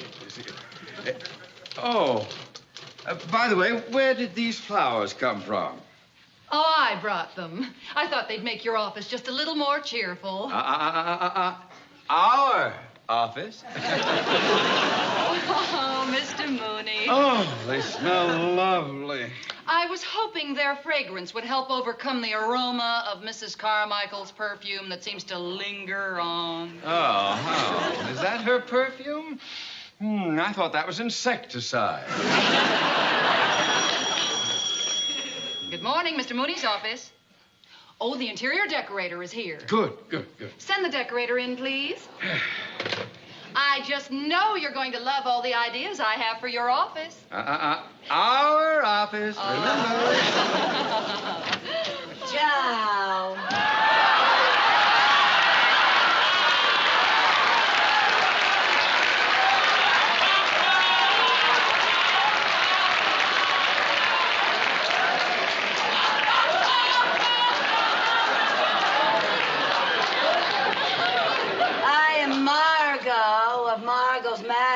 Mad interior. She has a mad exterior, too, if you ask me. Won't you come in? Thank you.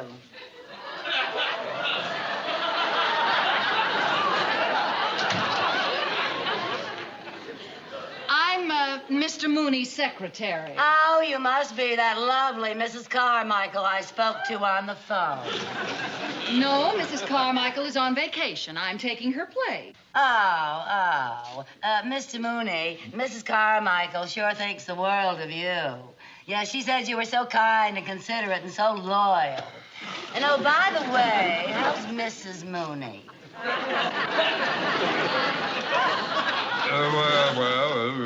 Fine. I'm glad to hear that. Would you mind if we got on with the decorating? Why not? Over here, I thought we should have some very bold masculine drapes. A pattern that would reflect Mr. Mooney's personality. Maybe something in an animal motif. How about something with a stripe down its back? Yes, stripes. Stripes are very in this season. Yes, they're way in. Yes. And over there... Where? There, we thought that we should have a very important painting. Like what? Something that art lovers can communicate with. No. Well, if it's communication you want, how about a Salvador Dali? Then when anyone comes through the door, they can say, "Hello, Dali." That's communication.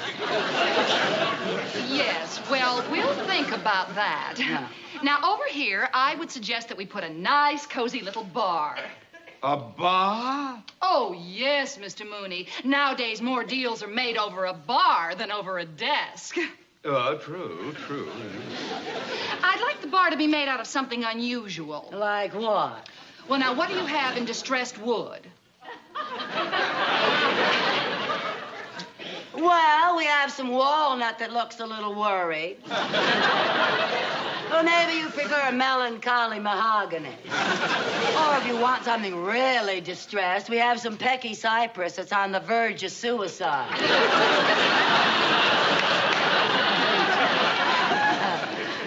I know what I'd like. What? Maple.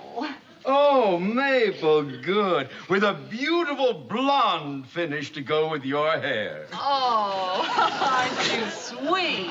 And maybe a black base to go with the root.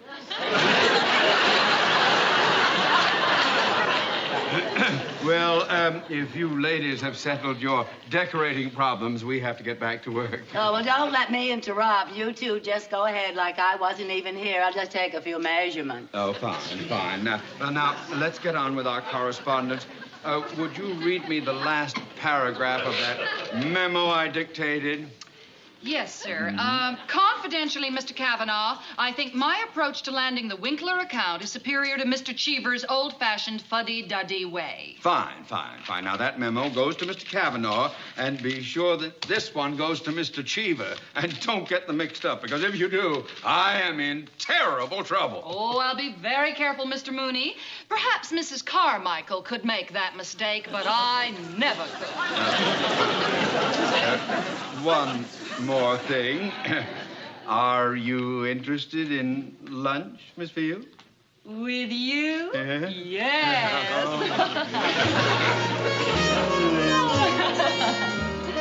Thank you.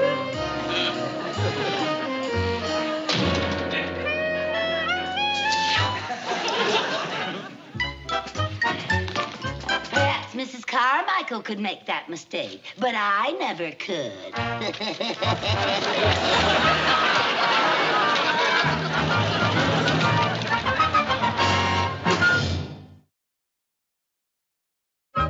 Gentlemen, the stock that you mentioned will be acceptable as collateral for the loan that you are requesting. However, if the loan will not... Buenos dias. My name is Jose Hernandez. Apparently, you're here to shampoo the rug. Apparently, I come to shampoo the rug. Wouldn't Mrs. Carmichael send someone over here to shampoo the rug when we have important work to do? Now, she is a real bird brain. Couldn't you make arrangements to come back later this evening? No, I cannot work at night. At night, I have to see Esther. Don't you take your siesta in the afternoon? No, Esther, my girl. Tonight, I have to see Esther. Oh, really? Shampooing the rug while we are working? What a bother! Oh, you don't bother me, senor. I wasn't referring to you. We're the ones... Gracias. Pick up your feet, senora. On the way for Juan Jose. You go someplace else. See, Tijuana, but I don't wanna.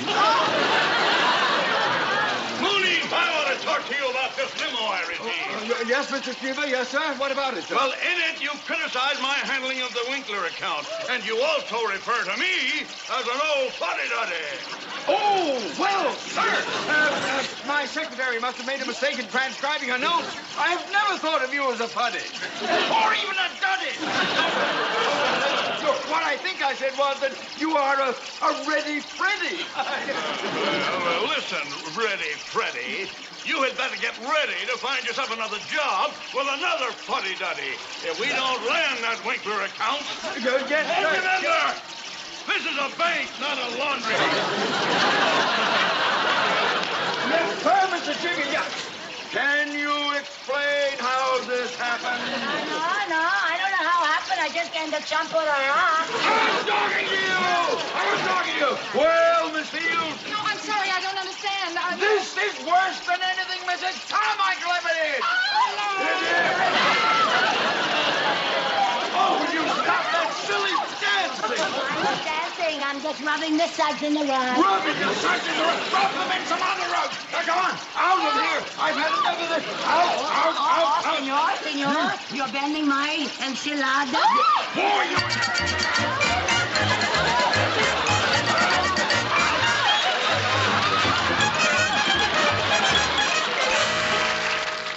I'm sorry, Mr. Mooney. Mrs. Winkler still doesn't answer. Oh, well, keep trying. If she takes her account to a rival bank, I'll be looking for another job. Oh, I don't know. Good morning, Mr. Mooney. Good morning, Mrs. Winkler. Oh, how nice to see you. Won't you sit down? Oh, We've been trying to get you on the phone all morning. Oh, have you really? Well, I was visiting some friends at Lake Arrowhead. Oh, and while I was there, I ran into that adorable secretary of yours, Mrs. Carmichael. What a dear, dear girl. Oh, well, that's very generous of you to say that after the way she sprawled you across this desk. Oh, think nothing of it. She's just a spirited young thing. I was the same way when I was younger. My. This office seems so dead and empty without her. Oh, my, you are fond of her. Well, she's my kind of people. I like doing business with my kind of people. Doing business? Yes. Well, now, I can arrange to have the papers all drawn up for your signature tomorrow. Oh, will Mrs. Carmichael be back tomorrow?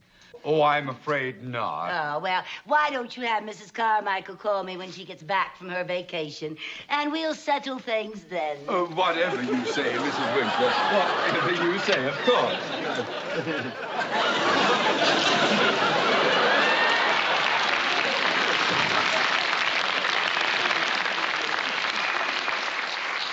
Oh, my, she certainly is eccentric. Well, she'd have to be so fond of Mrs. Carmichael. Oh, she's also very forgetful. Here's her handkerchief. Now, I wonder why she insists on Mrs. Carmichael being here before she'll do business with us. Now, she went to Arrowhead, and I am beginning to smell a rat. I am beginning to smell the rat's perfume. Now, look at these initials, L.C. Lucille Carmichael! Now, what in the world could she be up to? Why, she's here to spy on us. Well, why would she want to do a thing like that? She's jealous of me. Jealous? Well, as a woman, she's aware of the great admiration that I have for you, Mr. Mooney. Now, what was it you said they used to call you in college? Speedy. Speedy.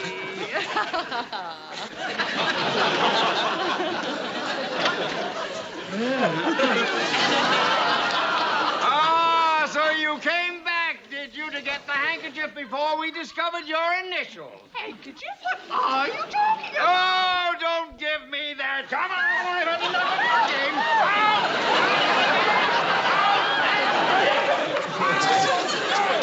Dr. Moody.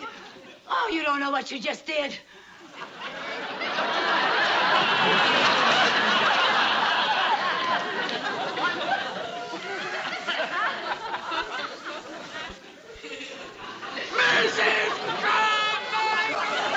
You realize what you have made me do? Yes, I'm sorry, Mr. Sorry? I not only threw out an important client, I have thrown my entire career out! Oh, Mr. Cheever. Yes, sir. Mrs. Winkler was just in my office. Oh. I don't know what you said to her, but congratulations. Congratulations. Yeah, she wants you to handle her account personally. She says you're the independent, no-nonsense type. She likes your spirit. Says you remind her of her late husband. Splendid, my boy, splendid!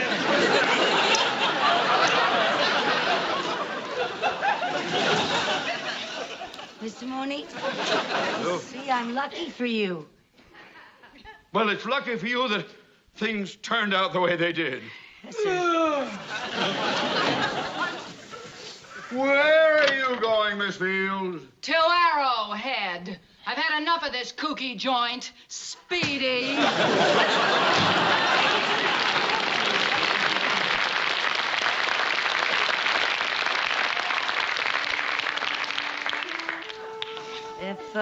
If you're stuck for a secretary, Mr. Mooney, I can take my vacation some other time. That is, if you still want me to work for you. Well, there's one thing I have to get settled first. What's that, sir? Are you interested in lunch, Mrs. Carmichael? With you, yes.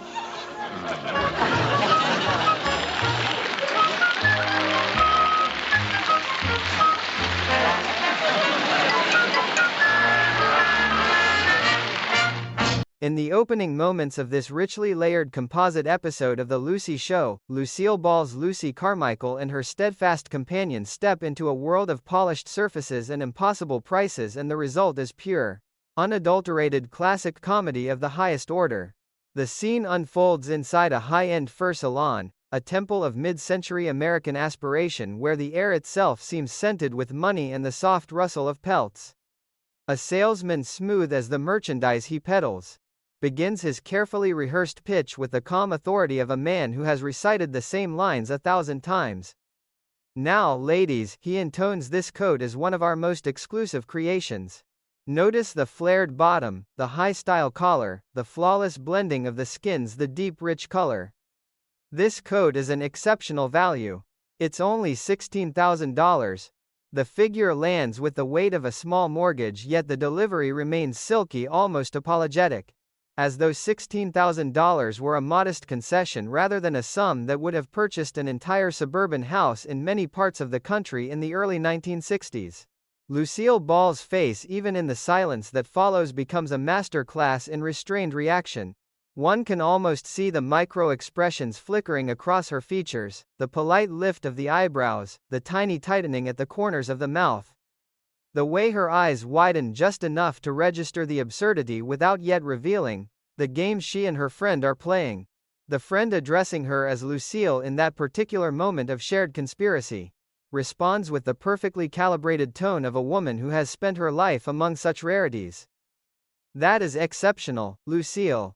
The name itself becomes a joke, a private signal that the two women are performing wealth rather than possessing it. Then comes the delicious countermove. Lucy, or rather the character she is inhabiting for the salesman's benefit, declares the coat so common. Common. There is only one other coat like it in the entire world, the salesman assures her. And that one is worn by the Queen of England. The revelation produces one of the purest comic beats in the entire sequence. "Oh dear, Lucy," replies her voice, dropping into a register of genuine aristocratic dismay. "In that case I couldn't possibly buy it. The Queen and I go to all the same parties." The line is a small miracle of construction. It simultaneously flatters the salesman's exclusivity narrative, elevates Lucy into the rarefied air of royalty, and plants the first seed of her eventual refusal. Ball's delivery would have been a study in controlled absurdity, the slight pause before parties, the gentle incline of the head, the way the eyes dart sideways as if checking that the Queen might at any moment walk through the debauchee door. In the cultural context of the 1960s, the joke carried particular resonance. The British monarchy still held a glamorous, almost cinematic hold on the American imagination, and the idea of a working-class secretary casually claiming social parity with Elizabeth II was deliciously subversive.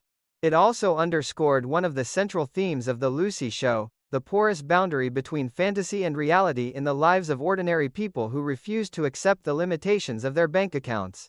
The salesman, undeterred, pivots with professional grace. He has another coat, he insists, one even more suitable. At this precise moment, the private conversation between the two women erupts into the open, revealing the true stakes of the afternoon.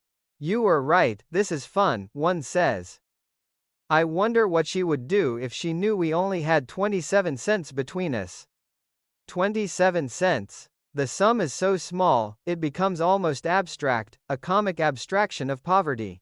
In an era when a sandwich might cost 35 or 40 cents, the two women are literally penniless. Yet they have chosen the most expensive possible stage on which to perform their hunger. The dialogue that follows is a perfect encapsulation of Lucy Carmichael's particular genius for turning necessity into theater. "This is a wonderful place to spend your lunch hour when you can't afford lunch." The line is both confession and celebration. It acknowledges the economic reality while transforming it into an adventure. "Are you sure they have tea and sandwiches here?" the friend asks, her voice carrying a note of genuine anxiety. The answer is delivered with the serene confidence of a seasoned professional. "Yes, all the high-class stores do. I go to a different store every Friday." Here the episode quietly sketches a portrait of quiet weekly rebellion. Every Friday, Lucy has discovered the great department stores and specialty shops of the city will, as a matter of course, offer refreshments to potential customers. The ritual has become a survival strategy, a way of eating when the paycheck has not yet arrived. Ball's physicality in these moments would have been exquisite. One imagines her leaning in close eyes, bright with conspiratorial glee, hands gesturing with the precision of a woman who has perfected the art of looking rich, while feeling the sharp edge of hunger. The friend's panic rises. "Where are you going to get a sandwich?" Lucy's response is a masterpiece of character definition. "Listen, cool it, girl. Cool it. Remember, we're rich, not hungry." The repetition of "cool it" is pure 1960s vernacular filtered through Ball's unique cadence, half maternal, half criminal mastermind. Then the admission arrives. Soft and almost embarrassed, "I'm not hungry. I'm starved." The correction is vital. Hunger is a temporary condition, starvation is a state of being. Yet, even in that admission, Lucy refuses to abandon the performance.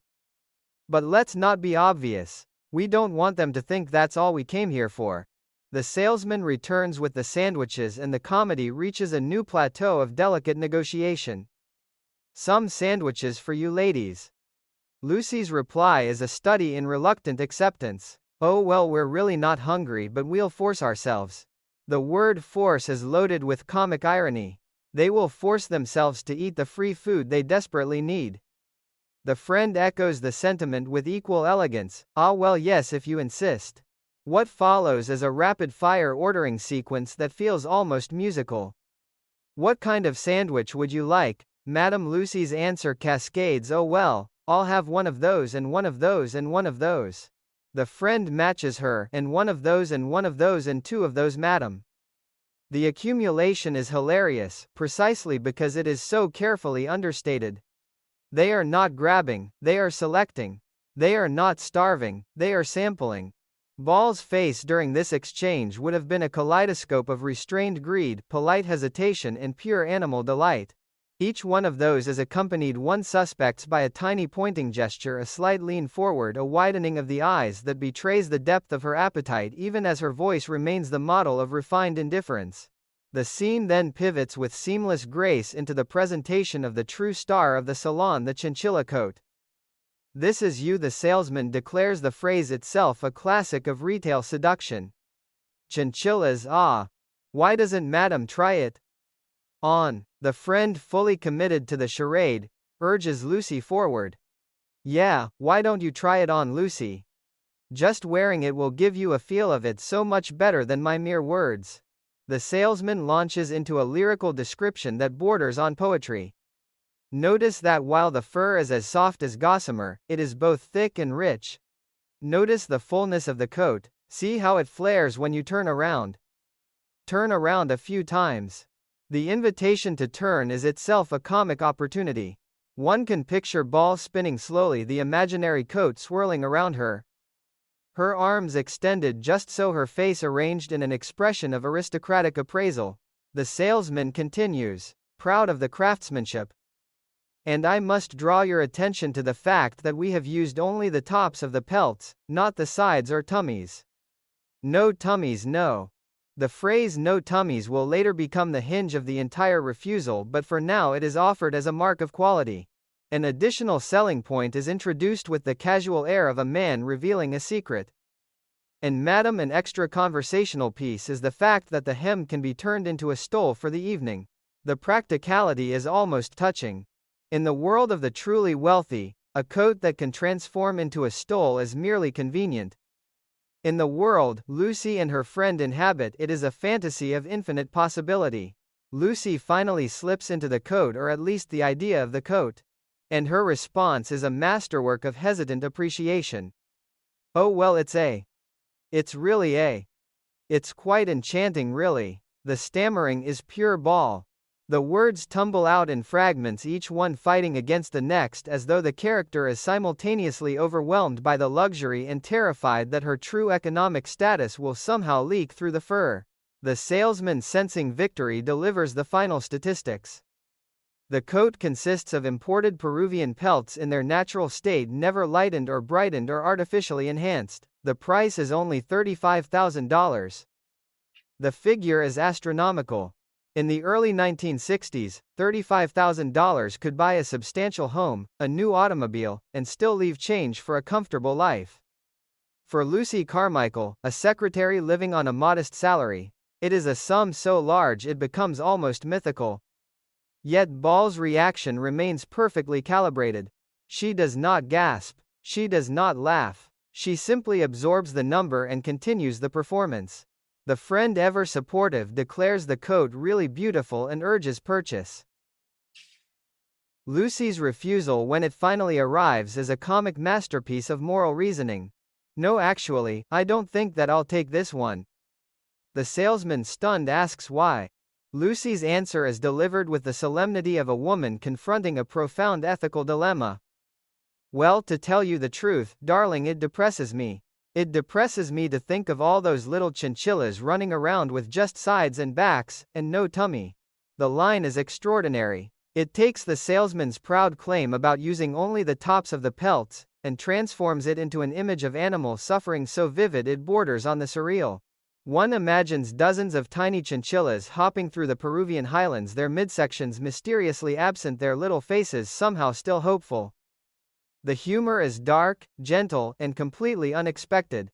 It allows Lucy to reject the coat without admitting poverty, to maintain the fiction of wealth while simultaneously claiming a higher moral ground.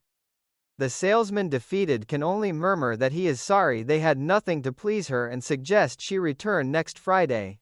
The invitation is accepted with perfect grace. Madam is always welcome. As the two women leave, the private conversation resumes with renewed energy. Listen, they have wonderful food here. Oh, it's so good. The lunch hour is over. Reality reasserts itself. Yet the victory is complete. They have eaten. They have performed. They have walked among the treasures of the rich without spending a single one of their 27 cents. In the broader context of the Lucy Show, the sequence serves as a perfect overture. It establishes Lucy Carmichael as a woman of boundless imagination and limited means, a creature of pure theatrical instinct who can turn the most ordinary hunger into high comedy. It celebrates the resilience of the working woman in a consumer culture that constantly invites her to desire what she cannot afford. And it showcases Lucille Ball's unmatched ability to find the precise emotional temperature of every beat, to make the audience feel both the sharp edge of poverty and the intoxicating pleasure of pretending it does not exist. The fur salon scene is more than an opening gag. It is a miniature portrait of mid-century American longing filtered through the prism of one of the greatest physical comedians the medium has ever known. Every gesture, every pause, every carefully chosen word contributes to a larger meditation on class fantasy and the quiet dignity of those who refuse to be defined by the contents of their purses. In the hands of lesser performers, the sequence might have been merely funny. In the hands of Lucille Ball and her gifted supporting players, it becomes something richer, warmer, and infinitely more human. A love letter to the art of making do and to the glorious, ridiculous, life-affirming power of a well-told letter. Lee. The moment the salesman presents the chinchilla coat, the entire atmosphere of the fur salon shifts from polite commerce into something closer to high ritual. Lucille Ball's Lucy Carmichael stands at the center of that ritual. And the comedy that follows is among the most delicately observed sequences in the entire composite episode. The salesman, having already failed with the $16,000 creation, now produces what he clearly regards as his masterpiece. "This is you," he declares with the quiet certainty of a man who has spent years matching coats to customers. The phrase itself is a classic of mid-century retail seduction, an invitation to the customer to see her ideal self reflected in the merchandise. Ball's reaction, even in the script's sparse stage directions, can be imagined in precise detail: the slight tilt of the head, the way her hands hover just above the fur without quite touching it, the almost imperceptible widening of the eyes that signals both genuine aesthetic appreciation and the private calculation of how long the performance can be sustained. The salesman continues his aria of praise with the practiced lyricism of a man who has delivered the same speech many times. "Chinchillas, ah! Why doesn't Madam try it on?" The invitation is repeated by Lucy's companion with equal enthusiasm. "Yeah, why don't you try it on, Lucy? Just wearing it will give you a feel of it. So much better than my mere words." The friend's urging serves a double purpose. On the surface, it is the encouragement of one society woman to another. Beneath that surface, it is a conspiratorial nudge, a reminder that the game must continue. Ball's physical response to the invitation would have been a master class in controlled hesitation. One imagines her fingers brushing the fur with exaggerated delicacy, her shoulders lifting in a tiny shrug of reluctance that somehow still conveys desire, her face arranging itself into an expression of aristocratic appraisal even as her stomach growls from the free sandwiches she has only just finished consuming. The salesman's description of the coat rises to the level of poetry. Notice that while the fur is as soft as gossamer, it is both thick and rich. Notice the fullness of the coat. See how it flares when you turn around. Turn around a few times. The command to turn is itself a comic gift. In the hands of Lucille Ball, the simple act of revolving becomes a miniature ballet of comic dignity. She would have spun slowly, the imaginary coat swirling around her legs, her arms extended with the precise elegance of a woman who has studied the movements of the truly wealthy, her face maintaining an expression of serious evaluation even as the absurdity of the situation threatened to crack the mask. The salesman presses on, proud of the craftsmanship that has gone into the garment. And I must draw your attention to the fact that we have used only the tops of the pelts, not the sides or tummies. No tummies, no. The phrase "no tummies" is delivered as a mark of exclusive quality, a guarantee that the customer is receiving only the most luxurious portions of the animal. In the cultural context of the early 1960s, when fur was still widely regarded as the ultimate symbol of feminine success, and when the ethical questions surrounding its production were only beginning to enter public conversation, the salesman's boast would have sounded entirely conventional. Yet the script is already preparing to overturn that convention with one of the most unexpected comic reversals in the episode. An additional selling point is offered with the casual air of a man sharing a valuable secret. And madam, an extra conversational piece is the fact that the hem can be turned into a stole for the evening. The practicality of the design is almost touching. In the world of genuine wealth, a convertible hem is a minor convenience. In the world Lucy and her friend inhabit, it becomes a fantasy of infinite possibility, a garment that can transform itself according to the demands of an imaginary social calendar. Lucy finally allows herself to be enveloped by the coat, or at least by the idea of the coat, and her verbal response is a masterpiece of fragmented appreciation. Oh well, it's really it's quite enchanting really. The stammering is pure Lucille Ball. The words emerge in incomplete phrases, each one colliding with the next, as though the character is simultaneously overwhelmed by the luxury and terrified that the true emptiness of her purse will somehow become visible through the fur. Ball's face during this moment would have been a study in conflicting emotions, the genuine pleasure of soft texture against the skin, the comic anxiety of maintaining the fiction, the private awareness that the entire performance is balanced on the edge of exposure. The salesman, sensing that victory is near, delivers the final and most devastating piece of information. The coat consists of imported Peruvian pelts which are in their natural state and have not been lightened or brightened or in any way artificially enhanced. The price, he announces with the quiet pride of a man offering a bargain, is only $35,000. The figure is astronomical. In the economic landscape of the early 1960s, $35,000 represented a sum capable of purchasing a substantial suburban home, a new automobile, and still leaving enough for a comfortable margin of security. For Lucy Carmichael, a working secretary living on a modest salary, and currently in possession of 27 cents, the number is so large, it becomes almost abstract, a mythical quantity rather than a practical price. Yet Ball's reaction remains perfectly calibrated. She does not gasp. She does not laugh. She simply absorbs the information and continues the performance with the same serene dignity she has maintained from the beginning. Her companion, fully committed to the charade, declares the coat really beautiful and urges her to buy it. Lucia, oh madam, the coat is you, it's really you. It's just lovely. Why don't you get it? The friend's enthusiasm is both supportive and slightly dangerous. It pushes the performance closer to the point of collapse. Lucy's refusal, when it finally arrives, is delivered with the solemn gravity of a woman confronting a profound moral crisis. No, actually. I don't think that I'll take this one. The salesman, genuinely baffled, asks the obvious question, but why? Madame Lucy's answer is one of the great comic inventions of the entire episode. Well, to tell you the truth, darling, it depresses me. It depresses me to think of all those little chinchillas running around with just sides and backs and no tummy.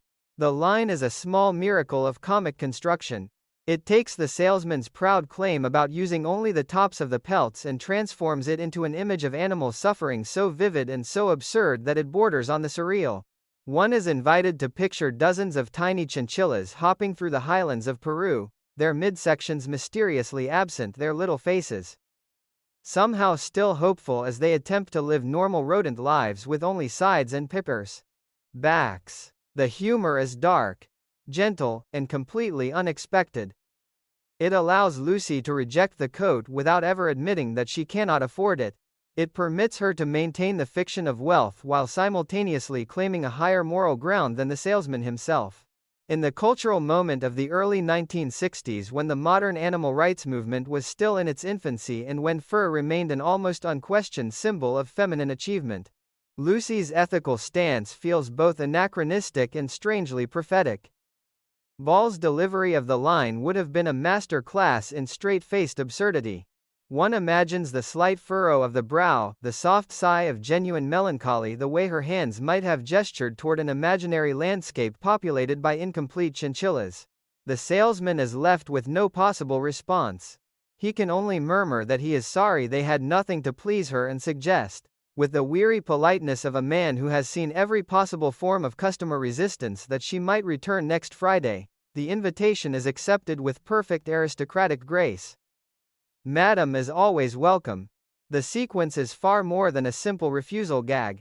It is a carefully constructed meditation on the performance of class, the elasticity of moral reasoning, and the quiet dignity of those who refuse to be defined by the limitations of their bank accounts. Lucy Carmichael does not merely decline the coat. She invents an entire ethical system in order to decline it, and in doing so, she elevates her poverty into a form of principled superiority. The high society snobbery she has been performing all afternoon reaches its purest expression not in the claim that she and the Queen attend the same parties, but in the suggestion that she is simply too sensitive, too morally refined, to wear a garment that has caused even imaginary suffering to small animals. The comedy is enriched by the knowledge that the same woman has just forced herself to accept free sandwiches because she is literally starving. The contrast between the physical reality of her hunger and the elevated moral language of her refusal creates a comic tension that is both hilarious and oddly moving. In the broader architecture of the Lucy show, the chinchilla sequence serves as a perfect illustration of the series' gentle satire on middle-class aspiration. The early 1960s were a period of rapidly expanding consumer culture, a time when advertising and department store displays constantly invited ordinary Americans to desire goods far beyond their means. Lucy's response to that invitation is neither angry rejection nor passive longing, it is active, inventive, and deeply theatrical. She enters the temple of luxury, accepts its free offerings, tries on its most expensive garments, and then exits with her dignity and her 27 cents intact. The ethical objection to the missing tummies is the final flourish of that performance, a comic masterstroke that allows her to leave the field not as a defeated customer but as a woman of superior sensibility. Lucille Ball's physical and facial comedy throughout the sequence would have been extraordinary. Every micro-expression, every careful gesture, every precisely timed pause, contributes to the larger portrait of a woman who has turned the art of making do into a form of high comedy. The scene celebrates the resilience of the working woman in a culture that constantly measures her worth by the things she can afford to buy. It also celebrates the particular genius of Ball herself, who could take a simple commercial transaction and transform it into a miniature essay on class morality and the glorious absurdity of human pretension. By the time Lucy and her friend leave the salon, the audience has been given not only a series of perfectly executed jokes but a deeper understanding of the character's particular form of courage, the courage to invent a better reality when the actual one proves insufficient, and the even greater courage to walk away from $35,000 of luxury with nothing more than a full stomach and an unblemished conscience. The transition from the hushed luxury of the fur salon into the bright ordinary daylight of the street marks one of the episode's most elegant shifts in tone. Lucille Ball's Lucy Carmichael and her companion have just escaped the gravitational pull of $35,000 chinchilla coats and free sandwiches. Their 27 cents still intact and their stomachs temporarily quieted. Almost immediately, the narrative introduces a new figure who will shape the chaotic heart of the story, Miss Pat the hypnotist. The meeting is engineered with the casual precision that characterizes so much of the Lucy show's plotting. Mary Jane, already established as Lucy's loyal and slightly more grounded friend, spots an acquaintance and performs the introductions with the cheerful efficiency of a woman who enjoys connecting people. "Hey, Pat. Oh, hi. Mary Jane, how are you? Yeah, fine. I'd like you to meet a friend of mine. This is Lucy Carmichael. This is Miss Pat, the famous hypnotist." The title famous hypnotist lands with just enough theatrical weight to signal that the audience is about to enter a new comic realm. Lucille Ball's reaction is instantaneous and completely in character. "Miss Pat. Oh. The hypnotist. Oh. I am so glad to meet you. I've heard so much about you. It must be wonderful being a hypnotist." The phrase hypnotist is pure early 60s vernacular, a light, slightly slangy acknowledgement that Miss Pat occupies a space somewhere between legitimate performer and fashionable curiosity. Ball's delivery would have been a study in eager sincerity, mixed with the faintest undercurrent of opportunistic calculation. One can picture the bright widening of her eyes, the slight forward lean of the body, the hands that begin to gesture with the restless energy of a woman already imagining possibilities. Mary Jane immediately supplies the credentials that elevate Miss Pat from interesting stranger to proven miracle worker. "She's really remarkable, Lucy. She can make people do practically anything, really. Yeah, she hypnotized me and stopped me from biting my nails." The revelation produces one of the sequence's purest comic beats. Lucy, who has clearly known Mary Jane for years, responds with genuine surprise. "I didn't know you ever bit your nails." Mary Jane's confession is delivered with the rueful honesty of someone recalling a genuinely humiliating habit. "Oh, I used to. It was a terrible habit. When I went to an exciting movie, I bite off all my nails and then I bite off all my boyfriend's nails." The image is both grotesque and hilarious, a woman so overcome by cinematic tension that she systematically destroys not only her own manicure but the manicure of the man sitting beside her.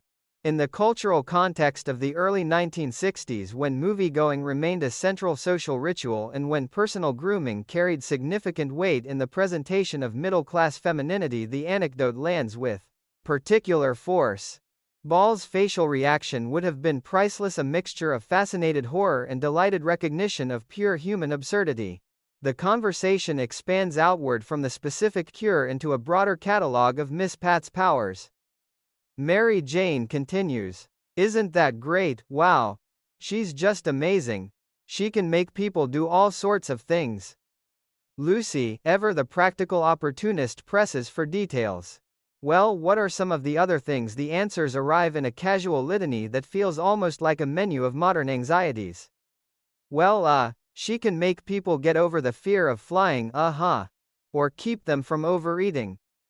And I can help you stop smoking. Or, if you're not able to sleep at night, I can give you a suggestion." Each item on the list speaks directly to the quiet pressures of mid-century American life, the new ubiquity of commercial air travel and the fears it provoked, the emerging culture of dieting and body consciousness, the stubborn persistence of smoking despite growing health concerns, and the chronic sleeplessness that seemed to afflict so many adults navigating the demands of work and family.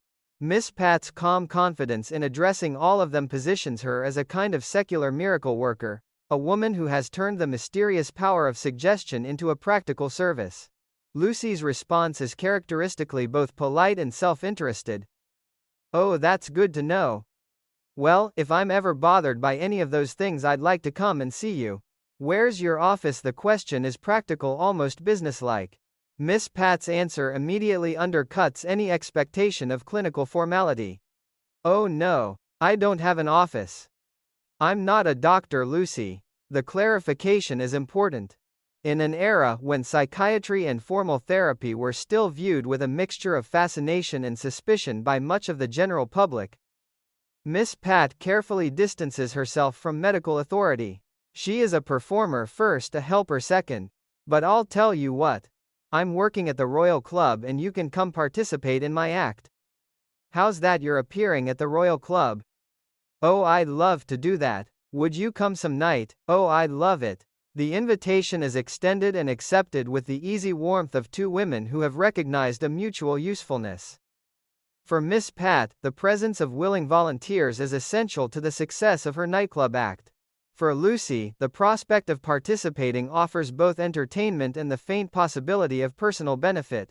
Ball's physicality during this exchange would have been a delicate balance of genuine enthusiasm and barely suppressed scheming. One imagines the slight bounce on the balls of her feet, the way her hands clasped together in a gesture of delighted acceptance.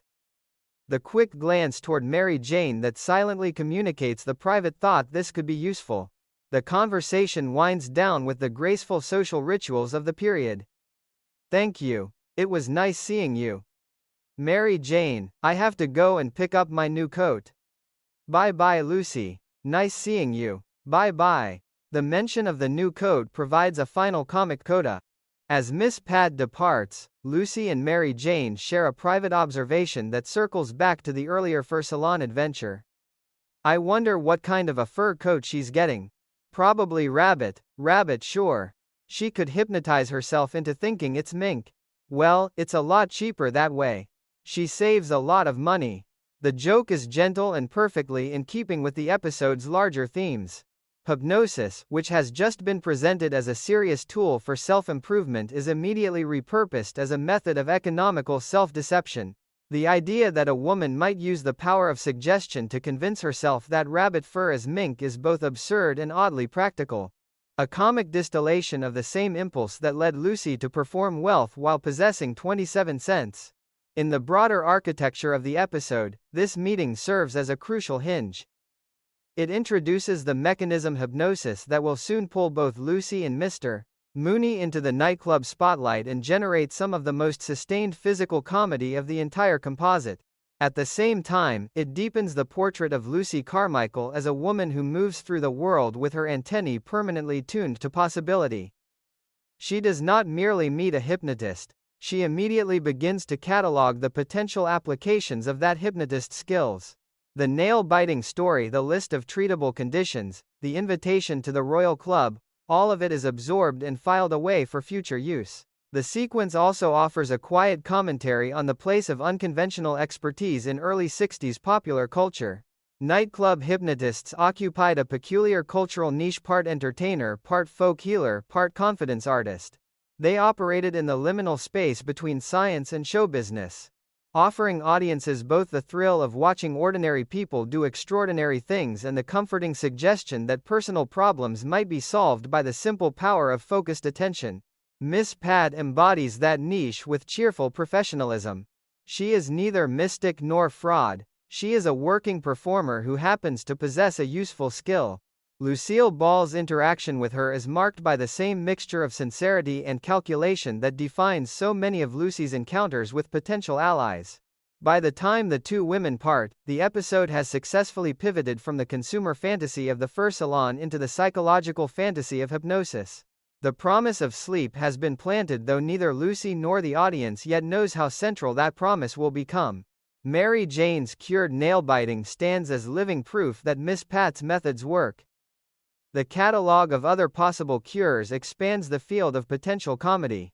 And Lucy's eager acceptance of the invitation to the Royal Club sets the stage for the public spectacle that will soon engulf both her and her long-suffering boss. In the hands of lesser writers, the introduction of a hypnotist might have felt like a simple plot device. In the hands of the team behind The Lucy Show, it becomes a richly textured character encounter full of specific detail, gentle social observation, and the unmistakable spark of comic possibility that only Lucille Ball could ignite with a single bright-eyed glance and a carefully timed "oh, I'd love it." The scene shifts from the bright possibility of the street encounter with Miss Pat into the more familiar and far more fraught territory of the bank office, and with that shift the episode reveals one of its deepest and most reliable sources of comedy. The Fragile Dignity of Theodore J. Mooney. Lucille Ball's Lucy Carmichael is discovered in the midst of routine secretarial labor taking dictation with the practiced efficiency that has become her professional armor. Mr. Mooney's voice drones through the conventional language of business correspondence. May I just sign that yours truly, etc., etc., etc. Now let me see this next letter. This goes to Rylander and Moser. When the carefully Rylander maintained surface of banker's composure suddenly cracks. Oh, what's the matter, Miss Mooney? Something wrong? Yes, I've got a splitting headache. Do you know I haven't slept for 3 nights? The confession is delivered with the weary candor of a man who has reached the outer limit of endurance. 3 nights without sleep is not merely an inconvenience. In the tightly scheduled world of mid-century white-collar work, it is a form of quiet catastrophe. Ball's reaction is instantaneous and multi-layered. One imagines the slight pause in her typing, the quick upward glance that registers both genuine concern and the private recognition that her boss's misery may soon become her own problem. Mooney continues, his voice edged with the irritability that sleep deprivation breeds. The exchange that follows is a perfect miniature of their long-established dynamic. Lucy attempts a diplomatic observation. Well, then that explains it. That explains why you're such a big grouch, and immediately realizes she has stepped too far. The rapid backpedaling is pure Ball. What I mean, why you're a bigger grouch than usual. What I mean, oh dear, I know what you mean. I can't say that I blame you.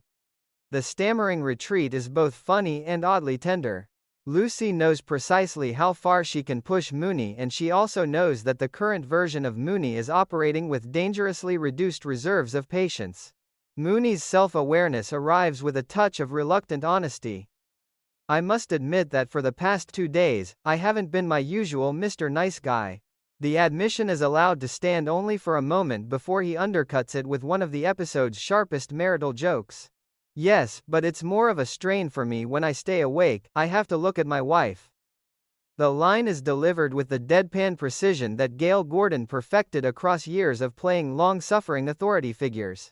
In the cultural context of the early 1960s, the joke lands with particular resonance. The image of the henpecked or simply weary husband was a staple of sitcom humor, yet Gordon's delivery always carried an extra layer of wounded dignity that prevented the gag from becoming merely cruel. Ball's response is a model of professional sympathy mixed with barely suppressed amusement. She does not laugh. She simply allows the remark to hang in the air while her face performs the delicate work of acknowledging the joke without endorsing it too openly. The catalogue of failed remedies that follows is a comic area of domestic frustration. Oh, this going without sleep is driving me crazy, and I've tried everything like what? Well, I've taken pills, taken warm milk, I've counted sheep. I even tried listening to Wayne King records, didn't help a bit. Each item on the list evokes a specific texture of mid-century American life. Sleeping pills were already a common resort for the anxious middle class. Warm milk carried the nostalgic authority of maternal advice. Counting sheep was the stuff of cartoons and children's books. Wayne King, the Waltz King, whose smooth orchestral recordings had been popular since the 1930s, represents the ultimate in gentle old-fashioned somnolence. That even this reliable sonic sedative has failed underscores the depth of Mooney's crisis. Ball's physical listening during this recitation would have been a master class in reactive comedy. The slight tilt of the head at each new remedy, the tiny wince of shared suffering, the gradual brightening of the eyes as an idea begins to form. The idea arrives with the force of genuine inspiration. Oh, Mr. Mooney, I've got it. What, I know how you can get a good night's sleep. How, hypnotism. The rapid-fire repetition of what and how is pure verbal slapstick, a rhythmic expression of Mooney's startled disbelief and Lucy's eager certainty. Hypnotism is proposed not as a mystical solution but as a practical last resort. Mooney's initial rejection is absolute. I appreciate your thinking about me, but hypnotism is a lot of nonsense. Lucy refuses to accept the dismissal. She marshals evidence with the determination of a woman who has already decided the matter.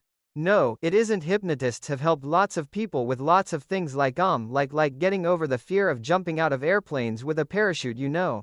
The example is comically specific and slightly absurd, yet it serves its purpose. It plants the suggestion that hypnosis occupies a legitimate place among modern therapeutic techniques.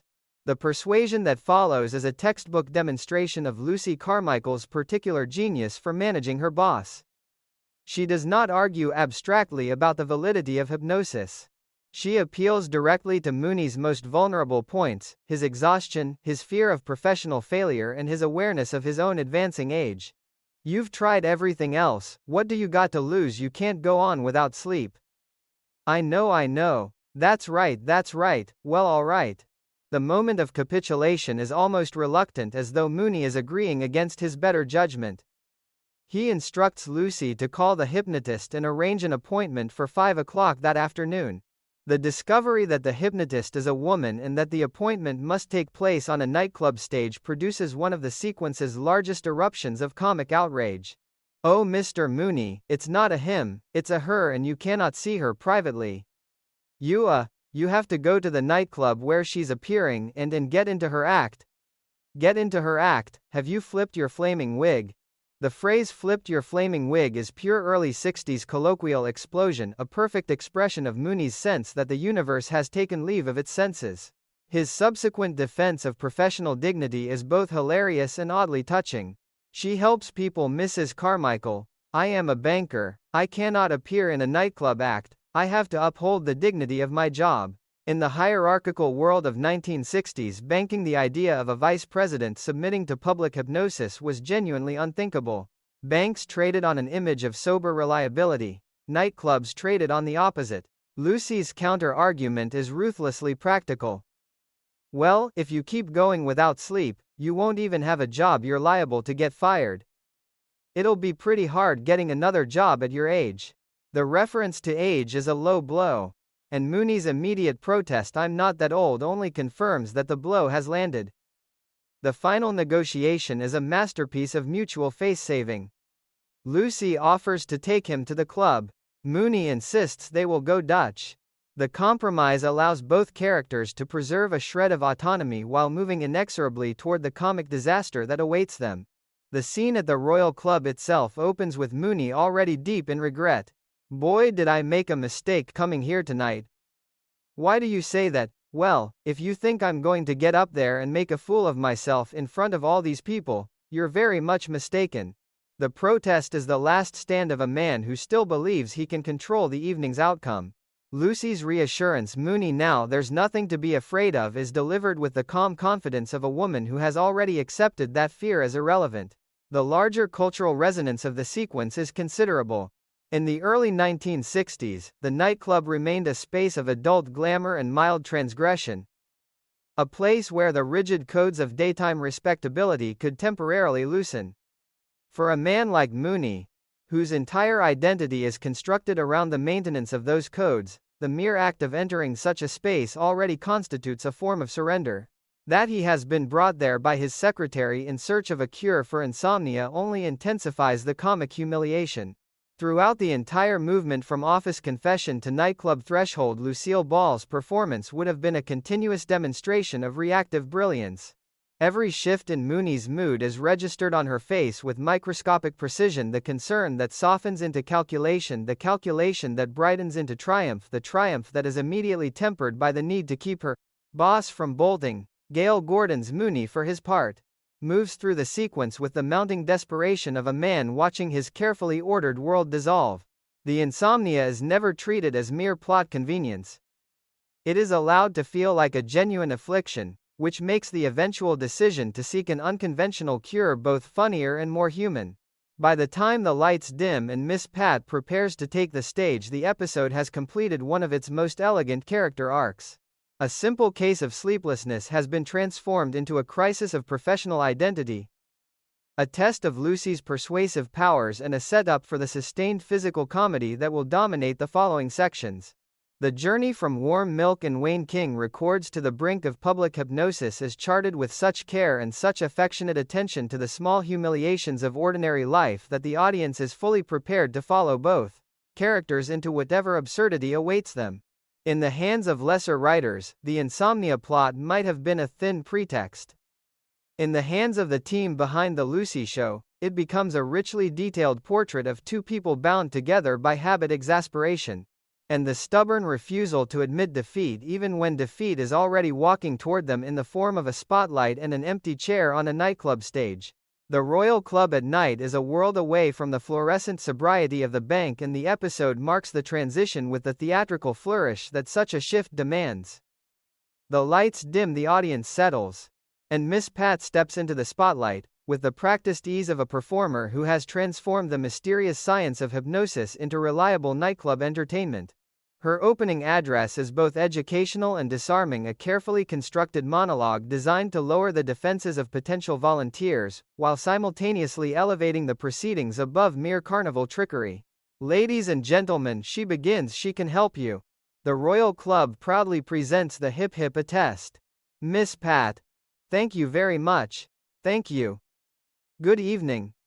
For those of you who have never seen a hypnotic show before, I'm going to give you a very brief explanation of what is about to happen up here. The explanation that follows is a master class in popular science filtered through show business pragmatism.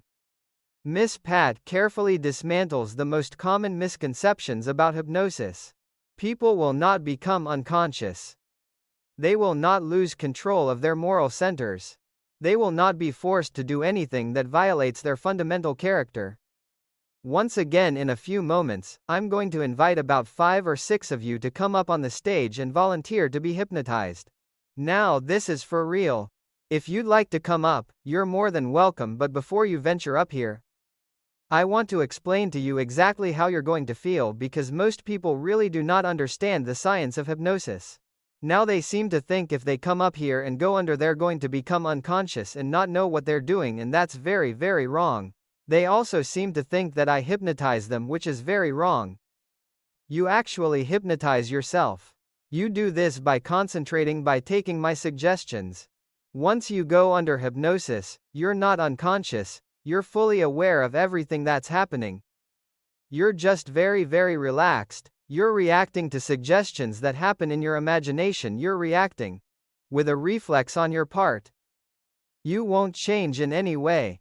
If you're shy, you'll be shy when you're hypnotized. If you're an extrovert, you're gonna be an extrovert. The beauty of it is that most of us think we're shy, until we get hypnotized. The speech is longer than the average sitcom monologue of the period, yet it never feels padded. Every sentence serves a double purpose: it reassures the skeptical and it primes the willing. In the cultural climate of the early 1960s, when formal psychiatry still carried a faint air of the exotic and when stage hypnosis occupied a shadowy zone between legitimate therapy and pure entertainment, Miss Pat's careful framing is essential. She positions herself not as a mystic but as a facilitator of the subject's own latent abilities.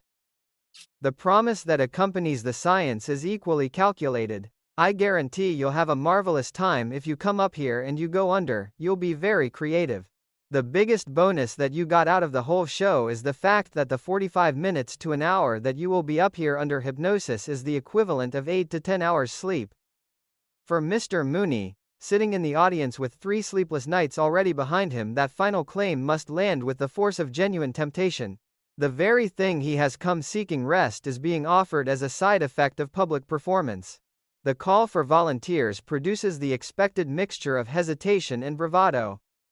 Miss Pat's invitation is warm but firm. So if you'd like to give it a try, you're more than welcome. All I ask of you is that you're serious, that you want to be hypnotized. Those of you that want to try, come on up right now, and we'll start the show. Let's go. Lucy, of course, is among the first to rise. Her earlier conversation with Miss Pat has already committed her emotionally to the experiment, and her natural appetite for the spotlight does the rest. Mr. Mooney follows with the reluctant gait of a man being led to his own comic execution. The script notes the practical limitation of the stage. I'm sorry, we don't have any more chairs, but the important point is that both central characters are now physically isolated from the safety of the audience and exposed to the full glare of theatrical attention. The induction itself begins with a series of simple, almost domestic instructions that gradually accumulate into something more profound. All right, we're going to begin with the people that are on the stage, and we want all of you to kind of quiet down so that I can put these people on the stage under hypnosis. We have to have it quiet. The demand for silence is both practical and atmospheric. It transforms the nightclub from a place of casual entertainment into a temporary laboratory of the mind. Miss Pat's recognition of Lucy adds a personal note. Hi, how are you? Remember me? No, well, I'm the girl that as a girlfriend who bites her boyfriend's nails. Oh, Lucy Carmichael, yeah. The earlier anecdote is recalled with perfect comic timing, reminding the audience of the chain of coincidences that has brought everyone to this moment. The formal induction proceeds with the measured cadence of ritual. Those of you on the stage, I want you to settle back in your seats. Get your feet flat on the floor, put your hands in your lap, feet flat, honey, that a girl. Now keep your hands open, don't close them because they start to tingle. Those of you on the stage, I want you to settle back and look directly into one of the spotlights and stare into a spotlight, give you something to focus on. Now I'm going to begin by relaxing all of you, so stare at the one object. Now I want all of you to take a very deep breath, relax your body, now concentrate on the sound of my voice. The instructions are ordinary, almost mundane, yet their cumulative effect is to separate the volunteers from ordinary waking consciousness. The spotlight becomes both literal and metaphorical focus. The deep breath becomes the first voluntary surrender of control. The first test of the trance is physical and immediately visual. Now, when I count to 3, all of you on the stage raise your left arm high in the air, light as a feather. When I count to 3, all of you put your left arm up high in the air. 1, 2, and 3. Raise your left arm. All of you raise your left arm. The image of a row of adults obediently lifting their arms is already mildly absurd. Miss Pat intensifies the absurdity with the next command. Now concentrate on the muscles in your left arm. Your left arm, when I count to 3, make it rigid as a piece of steel. Lock every muscle in your left arm on the count of 3 and go deeper. Sleep. 1, 2, and 3. Arm rigid, left arm stiff and rigid as a steel bar. Every muscle in your arm is locked tight. Every muscle in your left arm is locked tight, and you cannot lower your arm. You cannot lower your arm. Physically impossible to lower your arm. Try and put it down, but you cannot. Try and put it down, but you cannot get it down. The rigid arm sequence is classic stage hypnosis business, yet in the context of the Lucy show, it acquires additional layers of meaning. For Lucille Ball, the physical commitment required would have been absolute. The arm must appear genuinely locked, the struggle to lower it must look real, the facial expression must convey both concentration and the faintest flicker of panic at the loss of voluntary control. Gail Gordon's Mooney, by contrast, would have played the same moment with the stiff outrage of a man whose body has betrayed his dignity. The inability to lower the arm becomes a public demonstration of submission, and for a character whose entire identity rests on the maintenance of control, the demonstration is uniquely humiliating. Miss Pat uses the successful test to deepen the trance and to reframe the volunteer's understanding of what is happening. Now you realize that you are hypnotized. This is all there is to it. Throughout the rest of the show you will do only as my voice tells you and have a marvelous time with suggestion. All inhibitions are gone, you're not embarrassed. All of you take another deep breath, relax now, every muscle in your body loose and heavy. Relax that left arm, let it fall down and go deeper asleep. Relax every muscle in your body. The release of the arm is as important as its rigidity. It demonstrates that the control is temporary and benevolent, that the subjects can return to ordinary physical freedom when permitted. At the same time, it prepares them for the more elaborate suggestions that will follow. The opening movement of the hypnosis show is far more than a simple setup for later slapstick. It is a carefully calibrated exploration of power, vulnerability, and the willingness of ordinary people to surrender control in pursuit of rest or novelty. Mr. Mooney has come seeking sleep and has found himself instead in a state of heightened public exposure. Lucy has come seeking entertainment and possible personal benefit and has found herself equally exposed. Miss Pat moves between them with the calm authority of a woman who understands both the theatrical and the psychological dimensions of her craft. The spotlight that forces the volunteers to focus also forces the audience to watch every micro-expression of resistance and surrender. In the hands of Lucille Ball and Gail Gordon, those micro-expressions become a rich comic language all their own. Ball's eager, almost greedy openness to experience set against Gordon's rigid, reluctant compliance. By the time the first wave of suggestions has been successfully planted, the episode has completed its transformation from domestic sitcom into something closer to theatrical spectacle. The bank, the fur salon, the quiet desperation of insomnia, all of it has led to this brightly lit stage where two familiar characters have voluntarily placed themselves under the influence of a woman who promises both rest and revelation. The rigid arms have been raised and lowered.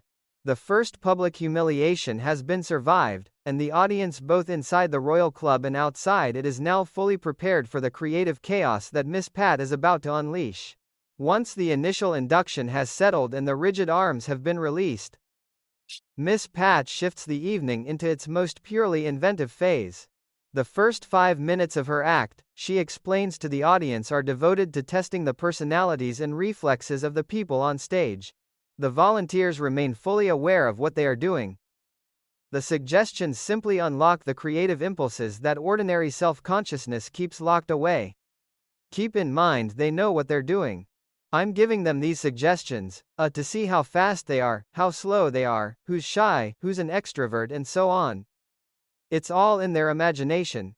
They don't really see a funny movie but they laugh at it, and they don't really get hot or cold but they fan themselves. It's beautiful to watch, hysterical, it's wonderful to listen to. They say very funny things, people that are hypnotized, because they're creative and they don't think they're under. The speech is both a justification and a promise.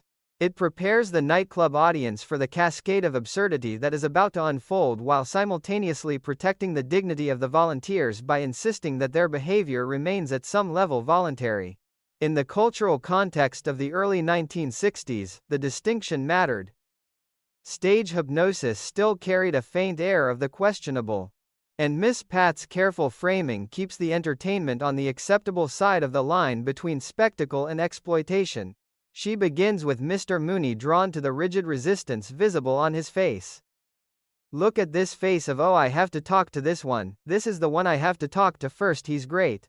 Use for touching, just kind of relax and stand up, the rest of you close your eyes. Relax and sleep. I've got to talk to you, come here. You're marvelous, you're just fantastic. What's your name? Theodore J. Mooney. The full formal name is itself a comic gift. Gail Gordon's delivery of Theodore J. Mooney would have carried the full weight of banker's dignity even while the character stands under the influence of suggestion. Miss Pat's response is a perfect counterpunch.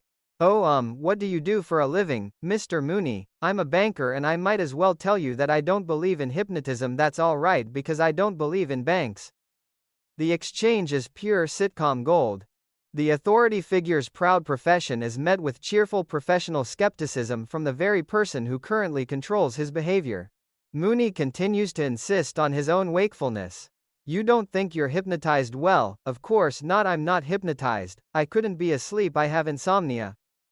Miss Pat refuses to argue. Instead, she simply observes the physical evidence. Well, that really has nothing to do with it. See, you're relaxed, right? You're very relaxed and you're happy, right? See how relaxed I'm relaxed. I'm not really happy. Oh, you're very happy. Mr. Money, so happy you'd like to turn a cartwheel, that's how happy you are, you would. The suggestion of a cartwheel is both physically ambitious and socially catastrophic for a middle-aged banker. Mooney's protest is immediate and absolute. Now that's ridiculous. I've never turned a cartwheel in my life. I don't intend to turn one now. Yet, the power of the trance is already stronger than conscious resistance. When Miss Pat counts to 3, the body obeys, even as the voice continues to object. The brief, undignified attempt at a cartwheel becomes a public demonstration that Mooney's vaunted self-control has limits. Having established Mooney's reluctant compliance, Miss Pat turns to the red-headed source of earlier trouble. Let's talk to the cookie redhead that was giving me all the trouble. All right, use for I'm touching, open your eyes, do not awaken, stand up, honey, I want to talk to you, come on up, it's a hot chair, hot, hot, hot, hot. Come up fast, what's the matter, it's hot. The hot chair suggestion is a classic of stage hypnosis. And Lucille Ball's physical response would have been a master class in sustained comic reaction. One imagines the sudden leap from the seat, the frantic fanning of the air, the exaggerated hopping from foot to foot. the face contorted in a perfect mixture of genuine discomfort and delighted surrender to the game. When Miss Pat asks what she does for a living, the answer, "I'm a secretary," immediately triggers a new layer of suggestion. Lucy begins to mime the actions of typing, then of changing a typewriter ribbon, all while still under the impression that the chair is burning. The image of a woman simultaneously suffering from imaginary heat and performing the meticulous ritual of office maintenance is pure Lucy show absurdity. The group suggestion that follows is even more visually chaotic. Now, all of you on the stage take a very deep breath, and when I count to 3, I want you to open your eyes, sit up in your chair, do not awaken, there's a fly in your nose. 1, 2, and 3. All of you open your eyes, sit up in your chair. There's a fly on the very tip of your nose. Get him up, get him up. He tickles you. He's on the very tip of your nose. Get him out there. There, he's buzzing around. He's going in your hair and you're on top of your head. The fly is going all over the place, and your hand is buzzing around and around. That fly is buzzing everywhere and all over. The fly is buzzing, there it goes. Watching it buzz, buzz, buzz. It's Rob Buzz. Buzz. Oh, I'm sorry, all of you freeze. The fly sequence is a symphony of small frantic gestures. Every volunteer becomes a study in escalating irritation. Hands swat at invisible insects, heads jerk, faces contort. For Lucille Ball, the opportunity to play the full physical vocabulary of annoyance, the wrinkled nose, the rapid blinking, the increasingly desperate swipes would have been irresistible. For Gail Gordon, the same business would have been filtered through Mooney's residual dignity, producing a more rigid, more outraged version of the same struggle. Miss Pat freezes the chaos only long enough to launch the next transformation. Let's see how creative these people are. When I count to 3, all of you on the stage can open your eyes and stand up. You think you're washing machines. 1, 2, and 3. All of you up, you're a washing machine. The washing machine suggestion produces one of the episode's most sustained pieces of physical comedy. Each volunteer interprets the machine differently. Mooney, true to character, becomes an old-fashioned upright model, his body rising and falling in stiff vertical strokes. Lucy becomes the agitator, her torso rotating in vigorous horizontal circles. Miss Pat's running commentary turns the individual performances into a collective portrait. A heck of a washing machine here, great washing machine. Look how old-fashioned Mr. Mooney is, one of those up and down things. She's wobbling, an agitator. It must be an Irish washing machine. I don't know, you're getting clogged up. I think that's the kind you put 25 cents into. The 25-cent reference anchors the fantasy in the familiar economy of the laundromat, grounding the absurdity in everyday experience. The next transformation is equally mechanical and equally ridiculous. When I count to 3, all of you on the stage, you're a coffee pots. 1, 2, and 3, you're a coffee pot. Again, the volunteers produce individual variations. Miss Pat notes a regular grind and with perfect comic precision identifies Lucy as a big red-headed drip over here. The description is both literal and affectionate. Ball's physical interpretation of a percolating coffee pot, perhaps a series of small, rhythmic bounces combined with an increasingly frantic facial expression, would have been a highlight of pure inventive slapstick. The freeze that ends the sequence allows the audience a moment to appreciate the full visual chaos before the next wave arrives. That next wave is darker and more theatrical. When I count to 3, all of you on the stage, you're monsters in a monster movie. 1, 2, and 3, you're mean and you're ugly and you get it. The suggestion taps into the popular horror imagery of the period when late-night television and drive-in double features kept the classic movie monsters in steady circulation. Every volunteer becomes a study in grotesque physical invention. Miss Pat's delighted observation. Everybody's an actor. Everybody in the world is a frustrated actor captures one of the deeper pleasures of the hypnosis act. It gives ordinary people permission to externalize the theatrical impulses they normally keep hidden. For Lucy, the opportunity to play the monster is simply another chance to commit completely to a physical idea. For Mooney, the same opportunity is a further erosion of the dignity he has spent a lifetime protecting. By the time Miss Pat freezes the monster sequence, the stage has become a living catalog of human suggestibility. Washing machines, coffee pots, imaginary flies, and movie monsters have all been summoned and dismissed within a few minutes of concentrated invention. The comedy arises not only from the individual physical performances but from the rapidity of the shifts and from the residual traces of each previous suggestion that linger in the body language of the volunteers. Lucille Ball's genius, for total commitment, would have made every transformation complete and specific. Gail Gordon's genius for residual resistance would have made every transformation incompletely successful and therefore even funnier. The section as a whole is a celebration of pure creative chaos. Miss Pat functions as both conductor and commentator, shaping the disorder while simultaneously inviting the audience to marvel at it. The volunteers, fully aware yet fully compliant, become temporary instruments of visual comedy. And the two central characters, Lucy, with her eager openness, and Mooney, with his reluctant participation, provide the emotional anchors that keep the spectacle from floating free of the series' established relationships. In the broader arc of the episode, the sequence demonstrates that the promise of sleep has already been fulfilled in the most unexpected way for the duration of the trance. The ordinary burdens of identity have been set aside and what remains is pure uninhibited play. After the rapid succession of washing machines, coffee pots and movie monsters, Miss Pat pauses long enough to reset the stage for what will become the evening's most sustained and character-revealing sequences. She first clears most of the volunteers from the primary action. When I count to 3, all of you on the stage except for Lucy, sit on your chairs and unstring some beads. It's good therapy, make a necklace. 1, 2, and 3, sit down. Go ahead, you sit down and relax, and have fun and string some beads. The bead stringing suggestion is deliberately mild, almost meditative, a way of keeping the supporting players quietly occupied while the two central figures are isolated for special attention. The image of a group of hypnotized adults solemnly crafting imaginary necklaces is itself gently comic.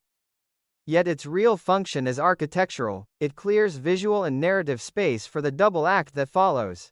Miss Pat has recognized in Lucy and Mr. Mooney the perfect pair for one of her favorite routines. These two are perfect for a bit that I do when I get these kind of people and I want to do it. I've got my props over here. When I count to 3, Lucy and Mr. Mooney, both of you are gonna be a Stan Laurel and Oliver Hardy. Lucy, on the count of 3, you're Stan Laurel and Mr. Mooney. On the count of 3, you're Oliver Hardy and you're in a movie and you're filming a scene where you're in a park and it's very hot and Oliver is drinking water and it's fun. The assignment of roles is itself a quiet masterstroke of character insight. Lucille Ball's Lucy, with her gift for wide-eyed innocence and physical elasticity, is the natural Stan Laurel. Gail Gordon's Mooney, with his larger frame, his perpetual sense of injured dignity and his talent for slow-burn exasperation, is the inevitable Oliver Hardy. The park setting and the business with the water provide a classic framework of escalating frustration. The transformation is instantaneous. 1, 2, and 3, that's a hurry. Allie, don't worry. Stanley, I don't want to be late. Allie, don't worry. Stanley, we've got plenty of time. What time is it, Allie? Look, they usually drink it. What a mess you've got me into. Stanley, I'm sorry, Allie, I didn't mean to. Ollie, sweet mother. Even in the rough transcription, the shape of the classic Laurel and Hardy dynamic is unmistakable. Mooney as Hardy attempts to maintain control and dignity, while Lucy as Laurel's well-meaning incompetence creates continuous small disasters. The heat of the imaginary park, the business with the drinking water, the mutual recriminations, all of it unfolds with the precise rhythm of the original comedy team while remaining entirely filtered through the established personalities of Lucy Carmichael and Theodore Mooney. Ball's physical comedy in the Laurel role would have been a study in elastic helplessness, the head tilted just so the hands fluttering in useless helpfulness, the body seeming to collapse inward under the weight of Hardy's disapproval. Gordon's Hardy would have been all puffed up outrage and slow deliberate takes to the audience, the same takes he had perfected over years of reacting to Lucy's schemes in the bank. The Laurel and Hardy sequence is more than an affectionate pastiche. It is a revealing mirror held up to the central relationship of the series. In their everyday lives, Lucy is the agent of chaos, and Mooney the reluctant authority figure who must continually restore order. Under hypnosis, those roles are simply given the costumes and cadences of a beloved comedy team, making explicit what the series has always implied, that the two of them are already performing a kind of ongoing double act, one in which affection and exasperation are inseparable. The fact that both characters remain aware of what they are doing only deepens the comedy. They know they are Stan and Ollie, they know the audience is watching, and they continue anyway, carried by the momentum of the suggestion and by their own buried theatrical instincts. Miss Pat allows the routine to run just long enough for the dynamic to establish itself, then freezes it and pivots to a completely different physical vocabulary. We better do the group therapy. When I count to 3, all of you in the stage are beautiful, graceful ballet dancers, and you'll stand up and do a beautiful, graceful ballet. 1, 2, and 3 up. The contrast could not be more extreme. From the earthy, clumsy frustrations of Laurel and Hardy, the entire company is suddenly required to embody elegance and weightlessness. The visual result is inevitably comic. Bodies that only moments earlier were engaged in broad slapstick must now attempt the elongated lines and delicate port de bras of classical ballet. Miss Pat's delighted commentary. "Oh, look at that, are you ready? Oh, that's beautiful, great dancers we have tonight," only heightens the discrepancy between aspiration and execution. For Lucille Ball, the ballet sequence would have been another opportunity for total physical commitment. One imagines her arms rising with exaggerated grace, her face arranged in an expression of serene artistic concentration, her feet attempting positions that the practical shoes of a bank secretary were never designed to hold. For Gail Gordon, the same suggestion would have produced a more rigid, more vertical interpretation. The body of a man who understands the idea of elegance but whose joints have spent too many years behind a desk to cooperate fully. The collective image of the hypnotized volunteers attempting ballet becomes a gentle satire on the gap between the refined culture the middle class is taught to admire and the actual physical realities of ordinary adult bodies. Having extracted the maximum visual comedy from the ballet, Miss Pat prepares the final exit. "I think I'm gonna send them all back to their seats. When I count to 3, all of you on the stage will go back to your seats in the audience.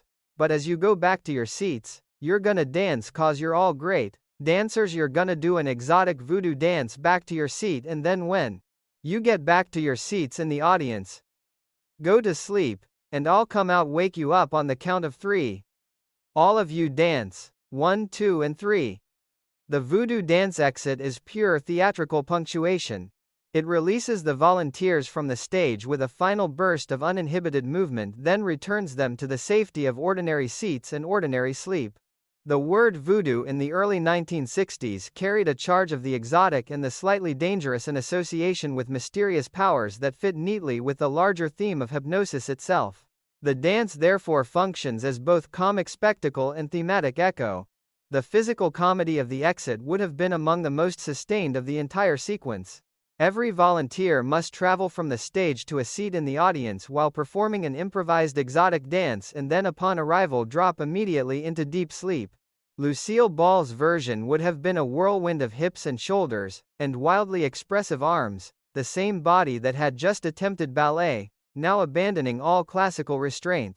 Gail Gordon's version would have been more vertical, more reluctant, a man attempting to minimize the public display even while fully executing it. The cumulative visual effect is of a nightclub audience suddenly invaded by a parade of dancing somnambulists who collapse into their chairs like puppets whose strings have been cut. What elevates the entire sequence beyond pure slapstick is the way it continues to reveal character.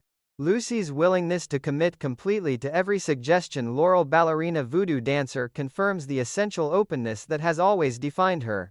Mooney's equally complete but visibly reluctant compliance confirms the essential tension that has always defined him, the desire to maintain dignity locked in permanent struggle with the forces, whether external or internal, that continually undermine it. Miss Pat functions throughout as both director and appreciative audience, her running commentary, shaping the audience's understanding while giving the performers just enough guidance to keep the inventions coherent. By the time the last dancer has collapsed into sleep, the hypnosis show has reached its physical and emotional peak. The volunteers have been washing machines and coffee pots and monsters and silent film comedians and ballet dancers and voodoo celebrants. They have been for a brief and brightly lit interval freed from the ordinary constraints of identity and allowed to play. For Lucy, the experience is pure delight. For Mooney, it is a necessary ordeal on the road to the sleep he so desperately needs. For the audience both inside the Royal Club and outside it, the sequence is a celebration of the human body's capacity for invention and of Lucille Ball's unparalleled ability to make every invented movement specific, surprising, and deeply funny. The peak has been reached. The only remaining task is to bring the sleepers safely back to waking life and to plant the final suggestion that will carry the comedy out of the nightclub and into the ordinary daylight of the bank. The elaborate physical carnival of the hypnosis show reaches its natural conclusion and Miss Pat begins the delicate process of returning her volunteers to ordinary waking consciousness. The first to be restored is Lucy. Lucy, when I count to 3 you wake up feeling marvelous. 1, 2 and 3 wake up Lucy, there you go, you were great. The awakening is gentle and complete. Lucille Ball's Lucy surfaces with the bright, slightly disoriented energy of someone who has been deeply engaged in play and is now required to remember the conventional world. Her first spoken words are pure character. Oh hi, when is the show going on? The question is both funny and revealing. Lucy has been so thoroughly absorbed in the experience that she has lost track of time and sequence. The show she has just helped to create is in her immediate perception still ahead of her. Miss Pat's amused correction. Oh, it was, and you were on, you were marvelous, completes the small comic arc. Lucy has been a star without quite realizing the performance has ended. Attention then turns to the more complicated case of Mr. Mooney. Miss Pat has been reminded of the original purpose of his presence. I'm gonna wake up Sleeping Beauty over here, Mr. Mooney is his name, right? Oh yes. Don't forget to do something about his insomnia, he hasn't slept in 3 years. The exaggeration to 3 years is pure nightclub hyperbole, yet it underscores the genuine desperation that brought the banker to the stage in the first place. Miss Pat approaches the problem with professional calm. She does not attempt a complex therapeutic intervention. Instead, she installs a single precise post-hypnotic suggestion designed to give Mooney a practical tool he can use in private. All right, Mr. Mooney, from now on whenever you have trouble going to sleep at night, I'm gonna give you a post-hypnotic suggestion. All you have to do is say to yourself nighty night Snooky Yukums, and whenever you say that to yourself you go to sleep at night, you have no problems. Remember, the signal is nighty night, Snooky Yukums. The phrase itself is a comic masterpiece of incongruity. Nighty night belongs to the nursery, a gentle formula used with small children. Snooky Yukums belongs to no known lexicon. It is pure invented nonsense, soft and ridiculous and impossible to say with dignity. Together, the two halves form a verbal key that no self-respecting bank vice president would ever willingly turn. That is precisely the point. The suggestion is effective only if the subject is willing to abandon a certain amount of adult self-regard. Miss Pat delivers the formula with the same matter-of-fact clarity she has used throughout the evening, then completes the awakening. Now when I count to 3 wake up Mr. Mooney feeling wonderful. 1, 2, 3 wake up, there you go. Mooney returns to full consciousness with his dignity already under reconstruction. He asks for his hat, offers polite thanks and prepares to leave the stage as though nothing particularly unusual has occurred. Lucy's private assessment of the evening is glowing. Oh my, isn't she amazing? Mooney's assessment is the opposite. Well, to someone as gullible as you are, yes, personally, I think the whole evening was wasted. The dismissal is absolute. Post-hypnotic suggestion, in his view, is another form of the same nonsense he has resisted from the beginning. Lucy, unwilling to let the matter rest, presses the question. Post-hypnotic suggestion, oh really, aren't you even gonna try it? Mooney's refusal is delivered with the full force of wounded rationality. Well, of course not. Do you really believe that a grown man is going to put himself to sleep simply by saying nighty night Snooky Yukums? The challenge is irresistible. Lucy simply repeats the forbidden phrase, I don't know why you wouldn't be Mr. Mooney. Mr. Mooney, wake up Snooky. The effect is instantaneous and total. Mooney collapses into sleep with the suddenness of a man who has been struck by an invisible mallet. The post-hypnotic suggestion works with a completeness that even Miss Pat might have found impressive. Lucy's reaction is a mixture of delight, alarm, and practical problem-solving. "Oh, come on, wake up, Miss Pat, Snooky. Oh, I gotta get you out of here, Snooky." The repeated use of the trigger word only deepens the trance. What had been a private therapeutic tool has become a public comic vulnerability. Lucy is left with the immediate logistical challenge of removing a fully grown, fully asleep bank vice president from a nightclub before the situation becomes even more embarrassing. The sequence is one of the purest distillations of the episode's central comic strategy. An ordinary human problem, insomnia, has been addressed by an extraordinary means. The means has been given a verbal form so ridiculous that no adult would willingly employ it. The adult in question has publicly rejected the means. The means has then been employed against him with perfect success.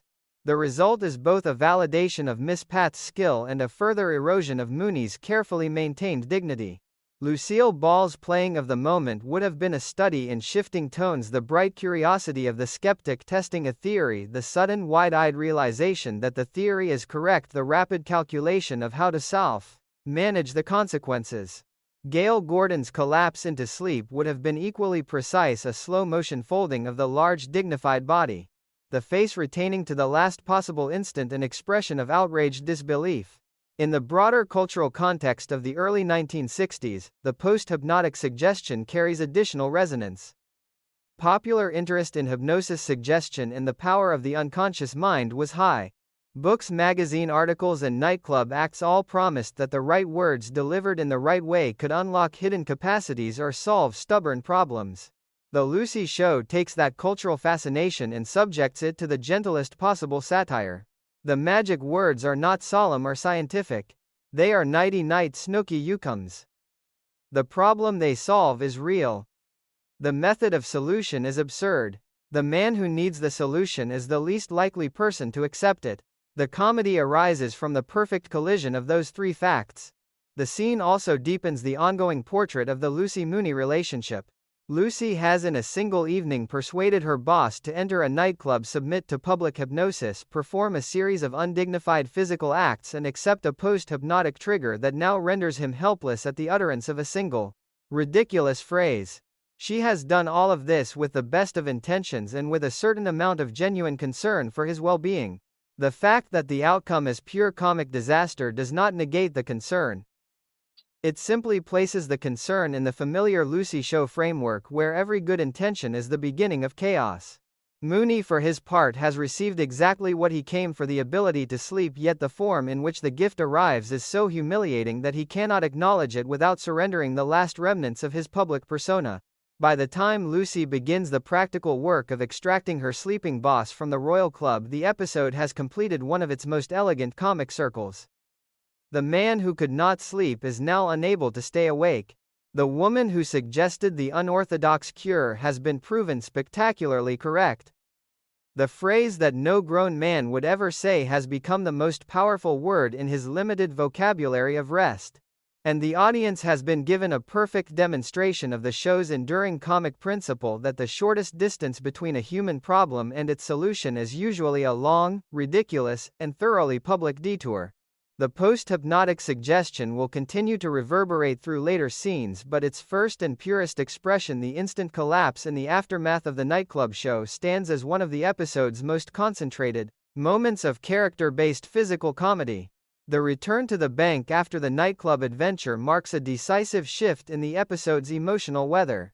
The bright theatrical chaos of the Royal Club gives way to the fluorescent pressure of ordinary working life, and Lucille Ball's Lucy Carmichael is discovered already deep in the kind of self-inflicted overwork that has always been one of her most reliable pathways to comic disaster. The immediate evidence is telephonic. Lucy is on the phone with Mr. Cheever, the higher authority whose presence always intensifies Mooney's anxiety, and the conversation is a rapid-fire demonstration of divided attention and mounting exhaustion. Yes, Mr. Cheever, yes, sir. All the tickets are selling for the benefit like hot cakes, sir. Yes, sir. Don't you worry about a thing, sir, or I'll get those reports to you as soon as I finish them, sir. Yes, sir. Goodbye, sir. The moment the receiver is down, Mooney's voice cuts in with the sharp edge of a man who has been waiting for precisely this opportunity. Aren't those reports finished yet? Lucy's attempt to navigate the question is a masterpiece of flustered evasion. She has been given so many reports that she is no longer certain which one is under discussion. The Gordon reports, it emerges, have not been touched. She took them home the previous night but spent the evening on the telephone selling tickets for the bank benefit. When she finally reached bed, she talked in her sleep and by her own astonished account sold herself 10 tickets. The detail is pure Lucy show invention. The unconscious mind, still operating under the pressure of the conscious task, continues the sales campaign even after the body has surrendered to sleep. Mooney's response is characteristically unsympathetic. She cannot afford 10 tickets. She must sell them to someone who can pay. And she must not neglect her regular duties. The exchange establishes the central pressure of the sequence with elegant economy. Lucy is being asked to perform 2 full-time jobs simultaneously, her ordinary secretarial work and the extraordinary labor of ticket sales, and the strain is already visible. Mary Jane's arrival for a lunch date provides the first external diagnosis of that strain. Lucy has forgotten the appointment entirely. She is not sure she can spare even 15 minutes. Mary Jane's concern is immediate and specific. She has tried to telephone the previous evening and found the line busy until after midnight. Lucy's explanation, the ticket campaign, only deepens the worry. You're pushing yourself too hard, you're gonna have a nervous breakdown. Lucy's rejection of the idea is absolute and slightly frantic. Oh, Mary Jane, a nervous breakdown, now that's a lot of poppycock. Mary Jane counters with the cautionary tale of her cousin Barbara, who dismissed similar warnings and subsequently began to suffer hallucinations. The word hallucinations is planted with deliberate care. It will return with devastating comic force before the sequence is finished. Lucy's insistence that she has never felt more calm, cool, and collected is undercut by every detail of her behavior. The forgotten lunch date, the unfinished reports, the self-sold tickets, the rising pitch of her voice. The telephone call from Bob Bailey, old college friend of Mooney and scheduled entertainer at the bank benefit, introduces the final element of the coming collision. Bailey announces that he now has a partner in his act. The partner's name is Max. Mooney, distracted and still operating on insufficient sleep, registers the information without fully absorbing it. He extends an invitation to stay at his house, notes that his wife is out of town attending the annual reunion of her commando troop, and arranges to meet Bailey at the office. The stage is now fully set. An exhausted Lucy is already seeing threats to her mental stability in every mirror. An actual monkey is about to walk through the door. The only remaining question is how long it will take for the two facts to meet. That meeting occurs with the suddenness of classic farce. Bailey arrives with Max. Lucy, returning from a lunch she has barely eaten, is already in a state of heightened anxiety about missing statements and possible forgetfulness. When she encounters Mooney in the company of the monkey, the visual overlap is instantaneous and total. Oh, hi Mr. Mooney, haha, what's the matter, Mr. Molly? Yeah, what's the matter? Nothing, I just need a little drink of water, I think. The slip from Mooney to Molly is the first linguistic evidence that the hallucination has begun. Bailey's cheerful introduction of his partner only intensifies the confusion. I got a surprise for you. I want you to meet my new partner Max. Max, come on and meet my old friend Mooney. We may. Ah, Max. That's Max, the greatest partner I ever had. Yeah, but he's a monkey. The clarification arrives too late. Lucy's mind has already performed the fatal substitution. The comedy that follows is built on the precise gap between what Lucy sees and what everyone else sees. Bailey continues to praise Max's intelligence and gentleness. Mooney attempts to maintain ordinary banker's courtesy while clearly unsettled by the animal's presence. Lucy moves through the scene in a state of controlled panic, her eyes fixed on the figure she believes to be her boss in altered form. Mary Jane's earlier warning about hallucinations now operates as dramatic irony of the purest kind. The audience knows the monkey is real. Lucy believes the monkey is Mooney. Every subsequent interaction is filtered through that catastrophic misperception. The sequence is a textbook demonstration of how the Lucy show constructs character-based farce out of ordinary pressures. Lucy's overwork is not abstract. It is quantified in forgotten appointments, unfinished reports, self-sold tickets and rising hysteria. Mary Jane's concern is not generic, it is rooted in a specific family story about hallucinations. Bailey's arrival is not random, it is motivated by the same bank benefit that has been consuming Lucy's nights. The monkey is not a gratuitous prop, it is the logical partner of a nightclub entertainer and the perfect visual trigger for a mind already primed to see the impossible. When these elements converge, the hallucination is not a sudden break with reality so much as the inevitable product of every preceding strain. Lucille Ball's playing of the onset of the hallucination would have been a master class in controlled escalation. The first double takes are small, almost private. The attempts to normalize the situation "I just need a little drink of water" are delivered with the brittle brightness of a woman determined to remain calm. The growing certainty that her boss has been transformed is registered in the tightening of the voice, the widening of the eyes, the increasingly careful physical distance she maintains. Gail Gordon's Mooney, unaware that he is being perceived as a simian, continues to issue ordinary instructions and ordinary complaints, each of which lands on Lucy's ears as further evidence of the transformation. The gap between the two perceptions becomes the engine of the comedy. By the time Lucy begins to articulate the fear that she is losing her mind, the episode has completed one of its most elegant constructions. An ordinary working woman has been placed under extraordinary pressure. That pressure has been given a specific and memorable form: the ticket campaign, the unfinished reports, the sleepless nights. A well-meaning friend has planted the idea of hallucinations as the likely outcome of such pressure. An actual monkey has then walked into the frame at the precise moment when the exhausted mind is ready to misread it. The result is not merely a sight gag.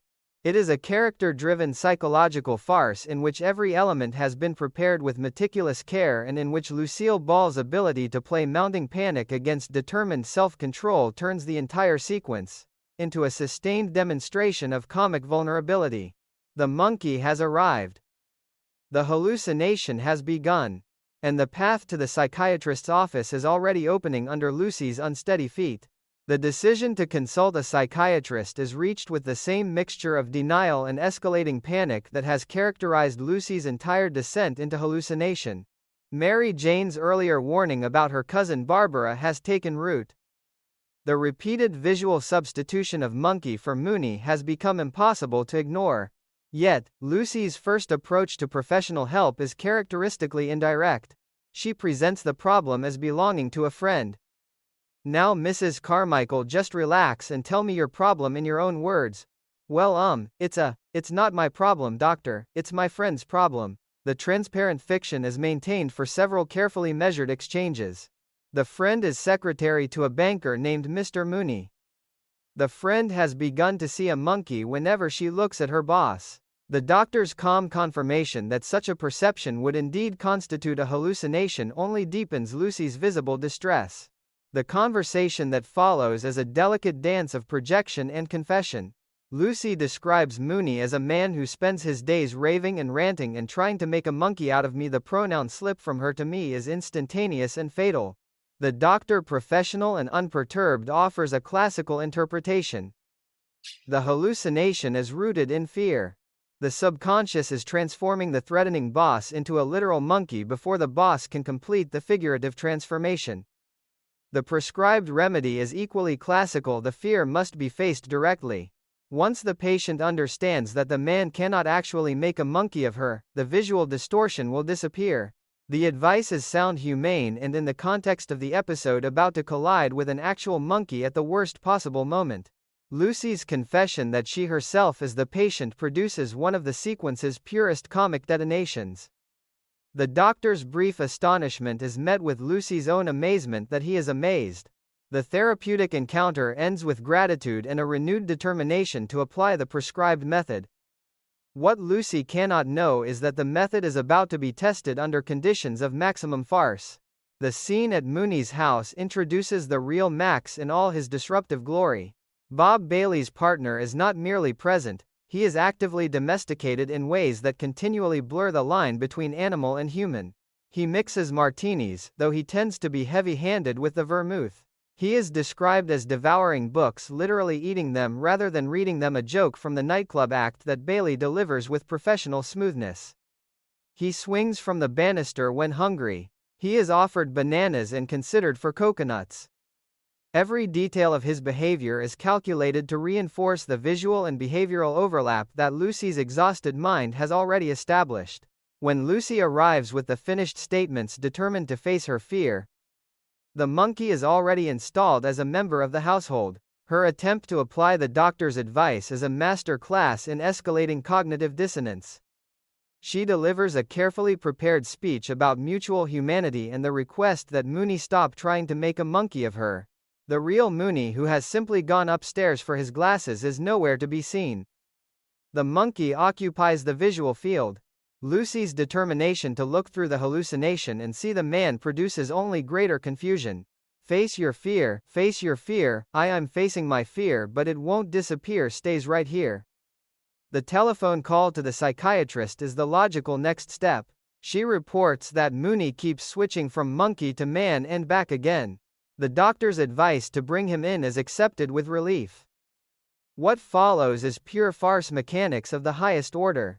Lucy persuades the actual Mooney that a wealthy potential depositor named Dr. Parker is waiting and cannot leave his office.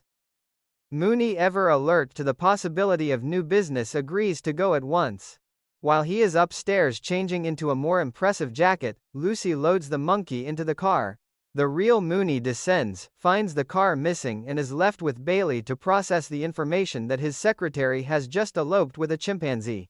The parallel journeys Lucy and Max to the psychiatrist Mooney and Bailey in belated pursuit converge in the doctor's reception room with the force of a carefully engineered collision. The final confrontation inside the office is a symphony of crossed perceptions. Lucy has carefully instructed the doctor to say nothing about the hallucination in front of Mr. Mooney.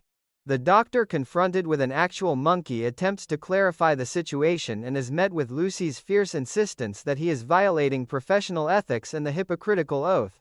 The real Mooney's eventual appearance only multiplies the confusion. Lucy is forced to confront the simultaneous existence of both the man and the monkey. The recognition that she has not been hallucinating, that the monkey is real and the man is still the man, produces a surge of relief so powerful it borders on euphoria. "You made me the happiest girl in the world." Mooney's dry response, "Well, bully for me," is the perfect puncturing of the moment. The sequence as a whole is one of the episode's most sustained demonstrations of character-driven farce. Every element has been prepared with meticulous attention to motive and timing. Lucy's overwork supplies the psychological vulnerability. Mary Jane's cautionary tale supplies the specific form of the feared breakdown. Bailey's partnership with Max supplies the physical trigger. The doctor's advice supplies the method that Lucy will attempt to apply at precisely the wrong moment and with precisely the wrong primate.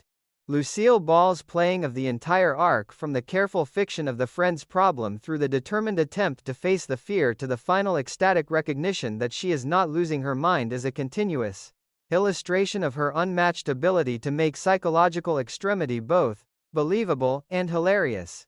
The monkey Max functions throughout not as a simple prop but as a full comic partner.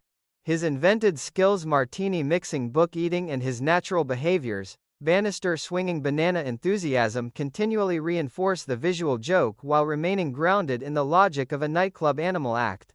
Bob Bailey's cheerful pride in his partner provides the necessary counterpoint of sanity. Everyone else can see that Max is a monkey, which isolates Lucy's misperception and intensifies its comic effect. By the time the four principals Lucy, Mooney, Bailey, and Max are assembled in the psychiatrist's office, the episode has achieved a perfect farcical equilibrium. The hallucination has been both confirmed and disproved. The fear has been faced and found to be literal rather than figurative. And Lucille Ball has once again turned the threat of mental collapse into a celebration of resilient, ridiculous, and deeply human comedy.